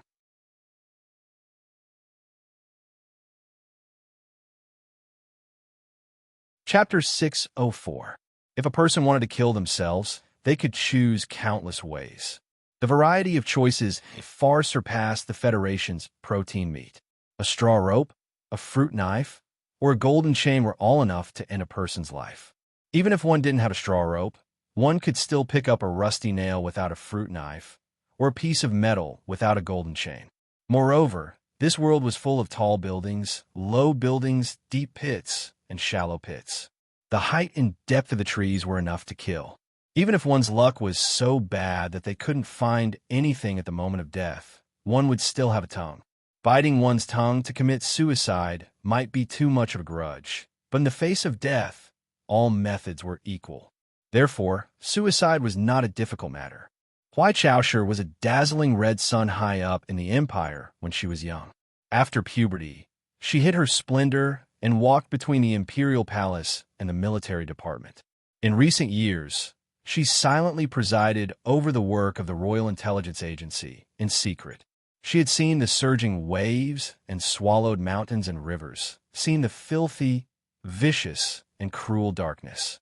As always, her heart was as strong as her body. For such a person, something as simple as suicide should not have caused her too much trouble. However, when she saw the scene of Su Lu vomiting black blood and falling straight to the ground, her valiant heart could not help but palpitate a little. Because the timing was wrong. After carefully studying all the information about Su Lu, Huai Chaoshi had never doubted that this person had the courage to kill her. However, why would he so resolutely choose to end her life before the last moment? You should still have many questions that need answers. Why are you willing to commit suicide? She looked at the Federation man surrounded by medical personnel and narrowed her eyes. Your Highness, the Imperial Medical Officer reported in a low voice. According to the results of the examination just now, his lung hematoma is very serious. His respiratory failure is severe. If he is needed alive, we must immediately send him to the ground for rescue. Then what are you hesitating for? Huai Chaoshi frowned at the medical officer and said, What is needed on the execution ground is a living Federation war hero, not a corpse. But the problem now is that even if we are lucky enough to save this person, he won't be able to stand up again. The medic wiped the sweat on his forehead. His medical team was equipped with enough examination equipment, so he knew very well how serious the injuries of this Federation captive were, and how strange they were. The nerve bundles in his body are perfectly fine, and there is no problem with the nerve hub under the double fiber bond. But for some reason, his nerve connection seems to have lost its function, like it has been broken. We cannot find the problem, so there is no way to fix it. What's the best outcome? Huai Chaoshu lowered her eyes and asked. Paralyzed, the medic replied in a low voice. Huai Chaoshu was silent for a moment, then walked to the bedside. The busy Imperial military doctors hurriedly made way for her. Hearing the beeping sounds of the instruments, she slowly put her hands behind her back. Looking at the dying Su Lu, her straight eyebrows slightly furrowed. Suddenly, her fingers shot out like lightning and forcefully tapped Su Li's chest. With a muffled thud, the severely unconscious Su Lu didn't react at all. You actually ignore my warning and try to reconnect the broken meridians. You really aren't afraid of death. You really have guts. Huai Chaoshu retracted her fingers and lightly rubbed them, confirming that the medic's judgment was correct. This small-eyed man in front of her probably wouldn't stand up again in this lifetime. She thought of those continuous escapes and battles in the mulberry tree sea, but she didn't feel sentimental or sad because she never had the slightest bit of sympathy for her enemies. She only felt that it was a pity. There weren't many people in this universe who had the qualifications to fight side by side with her, and the only one who had ever fought side by side with her was Su Lu, who had vomited blood and fainted. The cooperation between the world's #1 mech fighter and the world's #1 mech mechanic was such a breathtaking and satisfying battle scene. From today onwards, there probably wouldn't be another. Send him to the 1st Imperial Hospital and transfer him to the Royal Special Forces to guard him. Huai Chaoshu closed her eyes and thought for a moment, then made a decision: try to save him. The first noble rebellion in the Empire in 100 years started from the shock and suspicion of the royal family. And this feeling also started from the strange death of County King Carlton.